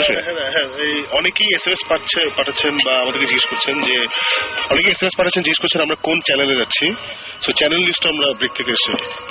ওকে, সো বহুত ইস্ট কোন চ্যানেলে যাবে এটা আমরা জানতে পারবো after the break. Yep, okay, that was Jibran ভাই। আমরা চলে যাচ্ছি, এবং ইন দ্য মিন টাইম আপনারা অবশ্যই SMS করতে ভুলবেন না। ক্রিপ্টিক ফাইটের তেপান্তর গানটা শুনে আসবো। Radio Fuji 88.1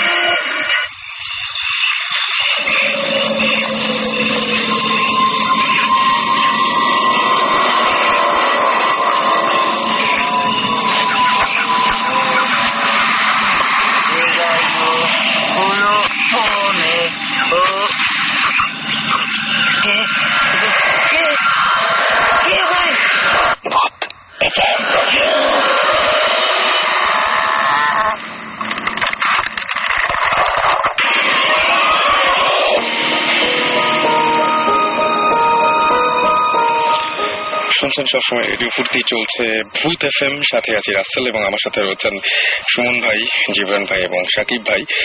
আর আমরা কথা বলছিলাম বিভিন্ন, এর আগে আমাদের সঙ্গে গেস্ট ছিলেন। এখন কিছু SMS পড়তে চাই। রনি আমাদের SMS করে বলেছেন যে সুমন ভাই, আমি মাঝে মধ্যে ঘুমোতে গেলে একটু পরে অনুভব করি যে আমি কিছুটা উপরে উঠে গেছি, মানে উঠছি এরকম টাইপের মনে হয়, এবং অনেক সময় কাউকে নিয়ে উঠতে পারি এরকম মনে হয় তার কাছে, যে সে হয়তো ভেসে বেড়াচ্ছে, এরকম কিছু কিছু মনে হয় আর কি। আর স্মলভিল লিখছে মনে হয়। রিনি SMS করেছেন যে তিনি বলছেন যে চিটাগাঙে থাকি, তার লাইফে অনেক ইন্টারেস্টিং কাহিনী আছে, এবং তিনি সেটা আমাদের সাথে শেয়ার করেছেন কিভাবে করবেন। আমি যেটা বলবো সেটা হচ্ছে যে আপনি bhutfm@radiofurti.fm এ আপনার সেই ঘটনাগুলো জানাতে পারেন, যে কোন ঘটনাগুলো আপনি বলতে চান। আর এছাড়া আপনাকে তো ঢাকায় আসতে হবে। ঢাকা যদি আপনি আসেন, এবং তাহলে আমাদের সাথে আমাদের স্টুডিওতে অবশ্যই আপনি যে কোনো সময় আপনাকে আমরা ইনভাইট করতে পারি। বাট আপনার নাম, ফোন নাম্বার সবকিছু আপনি একটা ইমেল করে দিতে পারেন যে আপনার কি কি ঘটনা আছে, 2-1টা ঘটনা আপনি জানাতে পারেন। সাকিব লিখেছেন যে আমার এক ফ্রেন্ড আছে, তার বাড়িতে তার দাদা দাদি, খালা খালু বেশ সবাই মিলে 7 জন একবার দাওয়াত খেতে এসেছিল এবং 7 জনই কয়েকদিন পর পর এরকম ব্যবধানে মারা যায়। কি হয়েছিল সেটাই, এখন সেরকম কোনো ফানি ব্যাপার মনে হয় না আসলে। আচ্ছা, আমি এগুলো আসলে এটা মানে এটা আমি যোগ করছি, আসলে যোগ না, মানে বেসিক্যালি এটা যদি উনি খুলে ব্যাপারটা বলেন, মানে এইভাবে শুনলে আসলে হ্যাঁ সেটাই আমার যেটা মনে হয় যে ইমেল করে দেন, একটু যদি খুলে বলেন আপনি তাহলে ভালো হয়।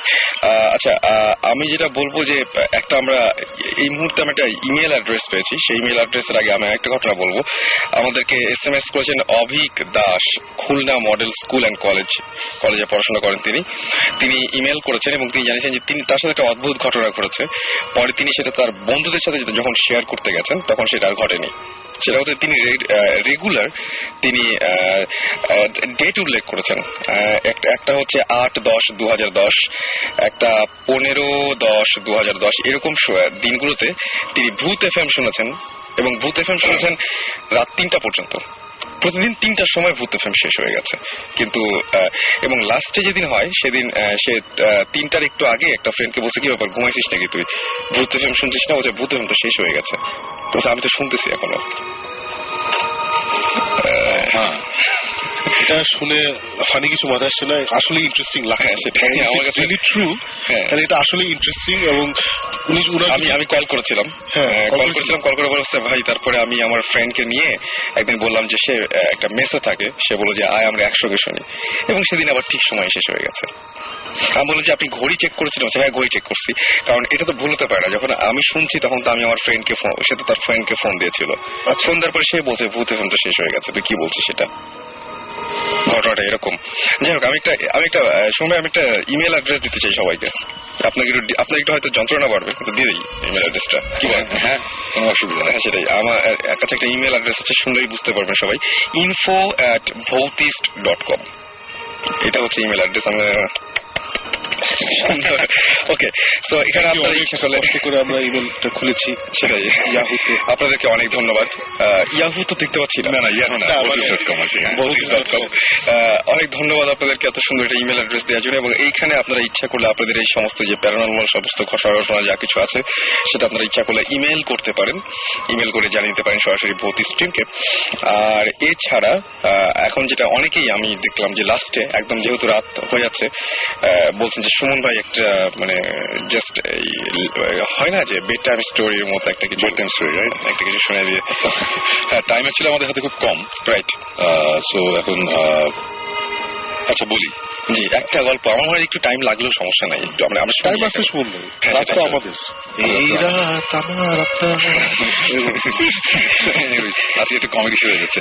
আচ্ছা এনিওয়েজ, আমি একটা ছোট একটা ঘটনা বলি আগে, সেটা হঠাৎ মনে আসলো। সেটা হচ্ছে যে আমার এক ফ্রেন্ড, আমার সিনিয়র ফ্রেন্ড, আমার চেয়ে 3-4 বছরের বড় হবে অ্যাটলিস্ট, উনি এখন নিউ ইয়র্কে থাকে, খুব ভালো গিটারিস্ট ছিল ইনফ্যাক্ট। ওকে, তো ওনার একটা ঘটনা, সেটা হচ্ছে যে ঢাকায় থাকার সময় ওনার বাবা মারা যায়। সো বাবা যেদিন মারা যায় ওই দিন উনি বাসা দিচ্ছিল। আচ্ছা, তো স্বাভাবিকভাবে খুব আপসেট ছিল বাবা মারা যাওয়ার পর। রাতে যখন ঘুমাতে গিয়েছে, মানে এটার 2-1 দিন পরের ঘটনা, রাতে ঘুমাতে গিয়েছে, তখন ঘুমাতে গিয়ে তার খুব অস্বস্তি লাগছিল, মানে আর স্বাভাবিকভাবে ঠিক মতো ঘুমাতে পারছে না, খুব আপসেট। সেটাই বাবার কথা মনে হচ্ছে, এটা অবস্থা। তো ঘুমাতে পারেনি, তার খুব অস্বস্তি লাগছিল, তো সে আর ওটা কারোর সাথে শেয়ার করে নাই। তার মনে হচ্ছিল কি যে বাবা তার রুমেই আছে, এরকম একটা ফিলিং হচ্ছিল আর কি। আচ্ছা, এই ঘটনাটা আমি শুনেছি এই লাস্ট 2 মাস আগে আমার সাথে দেখা হয়েছিল, তখন বললো, খুব সিরিয়াসলি বললো আর কি উনি। এবং এরকম একটা অবস্থা, তা এর পরের দিন রাতে ঘুমাতে যাওয়ার সময় সেম কাহিনী, আবার খুব অস্বস্তি লাগছিল, এরকম ব্যাপার। তারপর হয়েছে কি, ওই দিক দিয়ে তার বোন এসেছে, বোনের হাজবেন্ড এসেছে, যে বাবা মারা যাওয়ার পর আর কি, ওদের বাসায় ওরা ঢাকায় থাকতো না আর কি। তা আসার পর ওরা রাতে থাকবে, যেখানেই থাকবে, তখন আমার ফ্রেন্ডটা বললো যে তার বোনকে বলতেছে যে তোমরা একটা কাজ করো, আমার রুমে ঘুমাও, আমার একা ঘুমাইতে অসুবিধা হচ্ছে, ঘুমাতে পারছি না, আর ভয় লাগছে, তোমরা ঘুমাও, আমার কেমন অসুবিধা হচ্ছে আর কি।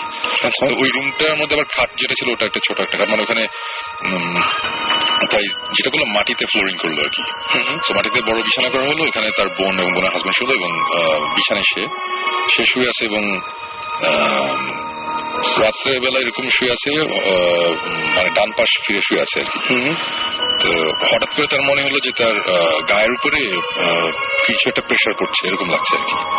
তার খুব সে বলছে কি ব্যাপার, আমি আজকে তো রুমে মানুষজন আছে, আমার এখন এরকম লাগছে কেন, মানে সো একটু পরে বুঝলো যে প্রেশারটা বাড়ছে এবং তখন সে রিয়েলাইজ করলো যে তার গায়ের উপর একটা হাত টাইপের কিছু, মানে এবং যখন বুঝলো যে তাকে কেউ জড়িয়ে ধরে শুয়ে আছে আর কি, তার গায়ের উপর হাত রাখা, এবং সে সাথে সাথে কোনো মতে জাস্ট ঘাটটা ঘুরে বাইরে তাকিয়ে রাখে যে তার বাবা তাকে ধরে শুয়ে আছে আর কি।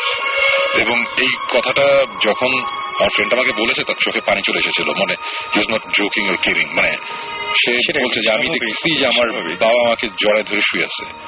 মানে সে তখন প্রচন্ড ভয় পায় আর কি, ভয় পেয়ে সে চিৎকার করে, চিৎকারে আবার ইয়ার উঠে যায় ঘুম থেকে। তার চারপাশে যাওয়া ছিল, হ্যাঁ, তার দুলাভাই এবং তার বোন দুজনে ঘুম ভেঙে যায়। তখন বলে কি হয়েছে বলে আমি আব্বাকে দেখছি আমাকে আমার বিছানায়, মানে এবং তাকে যখন ধরেছিল সে তখন মানে চিৎকারও করতে পারছিল না, হঠাৎ করে মানে খুব জোরে চিৎকার করে, তখন ওরা উঠে যায়, হাতটাও সরে যায় এবং তখন কেউ নাই, তখন বলে যে না তুমি আসলে আপসেট এই কারণে তুমি এটা করছো। তারপরেও তার ঘুমাতে, মানে তারপরে আমাকে বলেছে তার অনেকদিন লেগেছে যে আবার নর্মাল হতে আর কি, মানে ঘুমাতে গিয়ে। এটা একটা ছোট একটা ঘটনা, মানে আমরা অনেক সময় এই ধরনের জিনিসপত্র শুনি, বাট এরকম আমার খুব ক্লোজ একজন মানুষ এবং তার কাছ থেকে শুনে খুবই ইন্টারেস্টিং লেগেছিল, এটা শেয়ার করলাম। এনিওয়েজ আমি লাস্ট একটা ঘটনা বলে শেষ করছি আজকে ভূতের। তার আগে আমি একটা জিনিস বলি, সেটা হচ্ছে যে আমাদের ভৌতিক টিভি শোটা জানুয়ারিতে দেশ টিভিতে অন এয়ার হবে। টিভিতে জানুয়ারি থেকে শুরু হচ্ছে, মোটামুটি টিভিতে প্রমোশন ডিসেম্বর থেকে আসবে। আমরা এই মুহূর্তে মানে আমাদের ব্যাপারটা হয়েছে যে আমরা মোটামুটি রেডি করেছিলাম যে এই কয়েকটা এপিসোড, বাট এখন ইদানিং আরো অনেক নতুন নতুন ইন্টারেস্টিং জায়গা আমরা পাচ্ছি, সেখানে আমরা যাচ্ছি। সো এপিসোডের আরো বাড়বে। সো আপাতত আমাদের প্ল্যান হচ্ছে আমাদের ফার্স্ট সিজনে আমাদের 13টা এপিসোড থাকবে। আচ্ছা, এবং আমাদের ভৌতিকের ফার্স্ট যেই এপিসোডটা অন এয়ার হবে সেটা কিন্তু অ্যাকচুয়ালি নর্মালি একটা TV show, reality TV show যেভাবে রেকর্ড করে, যেভাবে ভিডিও করে, ওইভাবে করা না। আমাদের প্রথম এপিসোডটা হচ্ছে ভৌতিক, আমাদের এই টিমটা কিভাবে হলো, এটা হচ্ছে আমার একটা মিউজিক ভিডিওর শুট করতে আমরা ঢাকার বাইরে গিয়েছিলাম একটা বাংলোতে। ওই বাংলোতে নিয়ে অনেক সমস্যা আছে আর কি, ওখানে অ্যাকচুয়ালি অনেক ধরনের প্রবলেম হতো আর কি, এখনো স্টিল হয়। তো ওইখানে আমরা রাতে ছিলাম, থাকার সময় কিছু ঘটনা ঘটেছিল। তখন যেহেতু ফর্চুনেটলি আমাদের কাছে ক্যামেরা ছিল, আমরা তখন ক্যামেরা অন করে কিছু রেকর্ড করি। আচ্ছা, ওখানকার ইনসিডেন্টগুলো রেকর্ড করার পর তারপরে সেই জিনিসগুলো আমরা আবার পরে এমনি মানে জাস্ট হাসতে খেলতেই মানে আমরা এটা এডিট করি, করার পরে দেখার পর মনে হয় যে এটা একটা ইন্টারেস্টিং দাঁড়িয়েছে আর কি, মানে বাইরে ওয়েস্টার্ন একটা জিনিস হচ্ছে। তখন অ্যাকচুয়ালি আমরা ডিসিশন নিই যে আমরা সিরিয়াসলি এটা নিয়ে করি।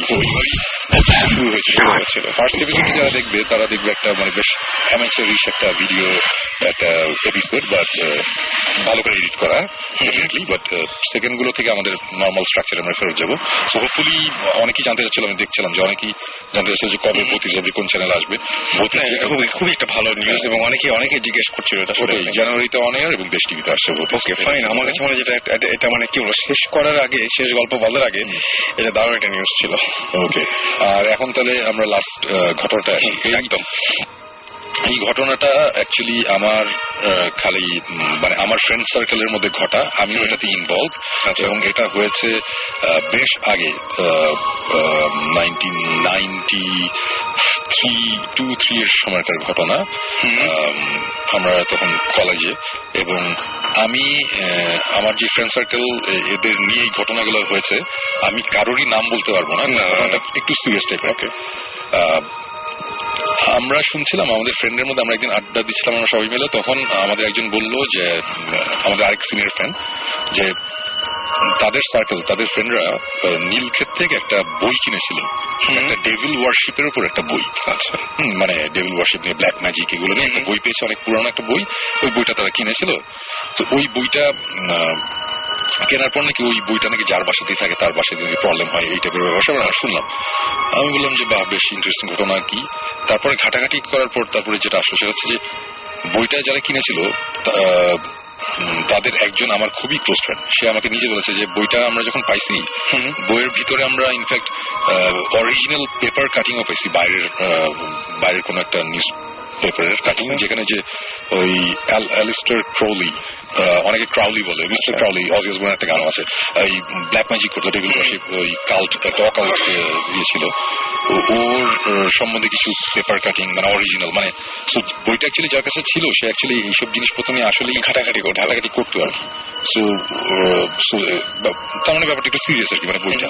সো এই বইটা নেওয়ার পর বইটা যার বাসায় যায়, মানে যার বাসায় থাকতো ওর বাসাতেই একটা সিরিয়াস কোন একটা প্রবলেম হতো। প্রবলেম মানে হয়তো বা দেখা গেল যে এক ফ্রেন্ডের বাবার একটা দোকান ছিল, দোকানে আগুন লেগে গিয়েছিল। তারপরে আরেক ফ্রেন্ড পরীক্ষার সময় প্রচন্ড ভাবে অসুস্থ হয়ে গেছিল, ওইভাবে পরীক্ষা দিতে পারে। এই টাইপের জিনিসপত্র নাকি হচ্ছে বা স্টিল গোয়িং অন, এই টাইপের ব্যাপার।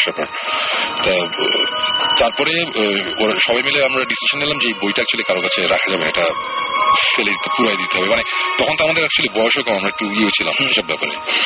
কিন্তু আমাদের একটা ফ্রেন্ড সে এই বইটা নিয়ে, বইটার মধ্যে কিছু জিনিসপত্র লেখা ছিল, কিভাবে ডেভিল ওয়ার্শিপটা করতে হবে, কিভাবে নামাতে হবে, এই টাইপের জিনিসপত্র ছিল। সেই জিনিসটা প্র্যাকটিস করে তার বাসায়। এবং ঘটনাটা যেটা হয় যে বইয়ের মধ্যে একটা জিনিস লেখা ছিল যে ডেভিল আসবে উত্তর দিক থেকে। হ্যাঁ, উত্তর দিক থেকে ডেভিল আসবে, এরকম একটা জিনিসপত্র লেখা ছিল। আলটিমেটলি যেটা হয়েছিল যে সে তো আর কিছু করতে পারে না এই বইটা নিয়ে, বাট তার উত্তর দিকে যে রুমটা ছিল বাসার, ওই রুমে তার ছোট বোন থাকতো। এবং ছোট বোনটা মেন্টালি ডিসেবলড, মানে বেশ পাগল হয়েছে, তাকে পরে এক্সিকিউশনে দিতে হয়। এটার পরে বইটা কোথায় কি, বইটা আমরা পাই না। এটার প্রায় বছর দেড়েক পরের ঘটনা। হঠাৎ করে একজনের, আমাদের সার্কেলের মধ্যে একজন বইটা পাইছে, যেভাবে ওর কাছে আসছে, কিভাবে আসছে আমি জানি না, আমার মনেও নেই। সে বললো বইটা আমি পাইছি, বইটা পাইছি। আমি তখন গিয়ে বললাম যে দেখেন এই বই, আপনি কিন্তু এই বইয়ের কিন্তু কাহিনী আছে শুনছি। বলে যে আরে মনে গেল কোনো ব্যাপার না, এইটাই। এবং ওই সময় ওই বইটা যখন তার বাসায় ছিল, আমরা নিজের জানি যে ওদের বাসায় সিরিয়াস একটা ফ্যামিলি একটা প্রবলেম হয়েছিল, মানে বেশ সিরিয়াস পর্যায়ে চলে গিয়েছিল প্রবলেমটা। এই বইটা তখন আমি বলছি যে দেখেন আপনি, আমি নামটা বলতে পারছি না, যে দেখেন আপনি এই বইটা পুরাই ফেলেন, ফালাই দেন, এটা রাখেন না, কজ আমরা এটা নিয়ে অনেক কাহিনী শুনতেছি, এরকম হয়েছে, মুখের হয়েছে, তো আমরা বলছিও। পরে বলছে না, আমার কাছে না বইটা নাই, বইটা আরেকজনের নাম বলছে, আমাদের ফ্রেন্ড, সে নিয়ে গেছে। আচ্ছা। তারপরে আমরা এতটাই ডেসপারেট হয়ে গেছিলাম, আমরা ওর সাথে যোগাযোগ করছি যে এই বইটা রাখ না, বইটা কোথায়, বলে আছে কোথাও বাইক কোনে এইটি। আমি বইটা পড়ছি, বললেন না বইটা পড়িনি, বললাম যে বইটা সরাই ফেলো।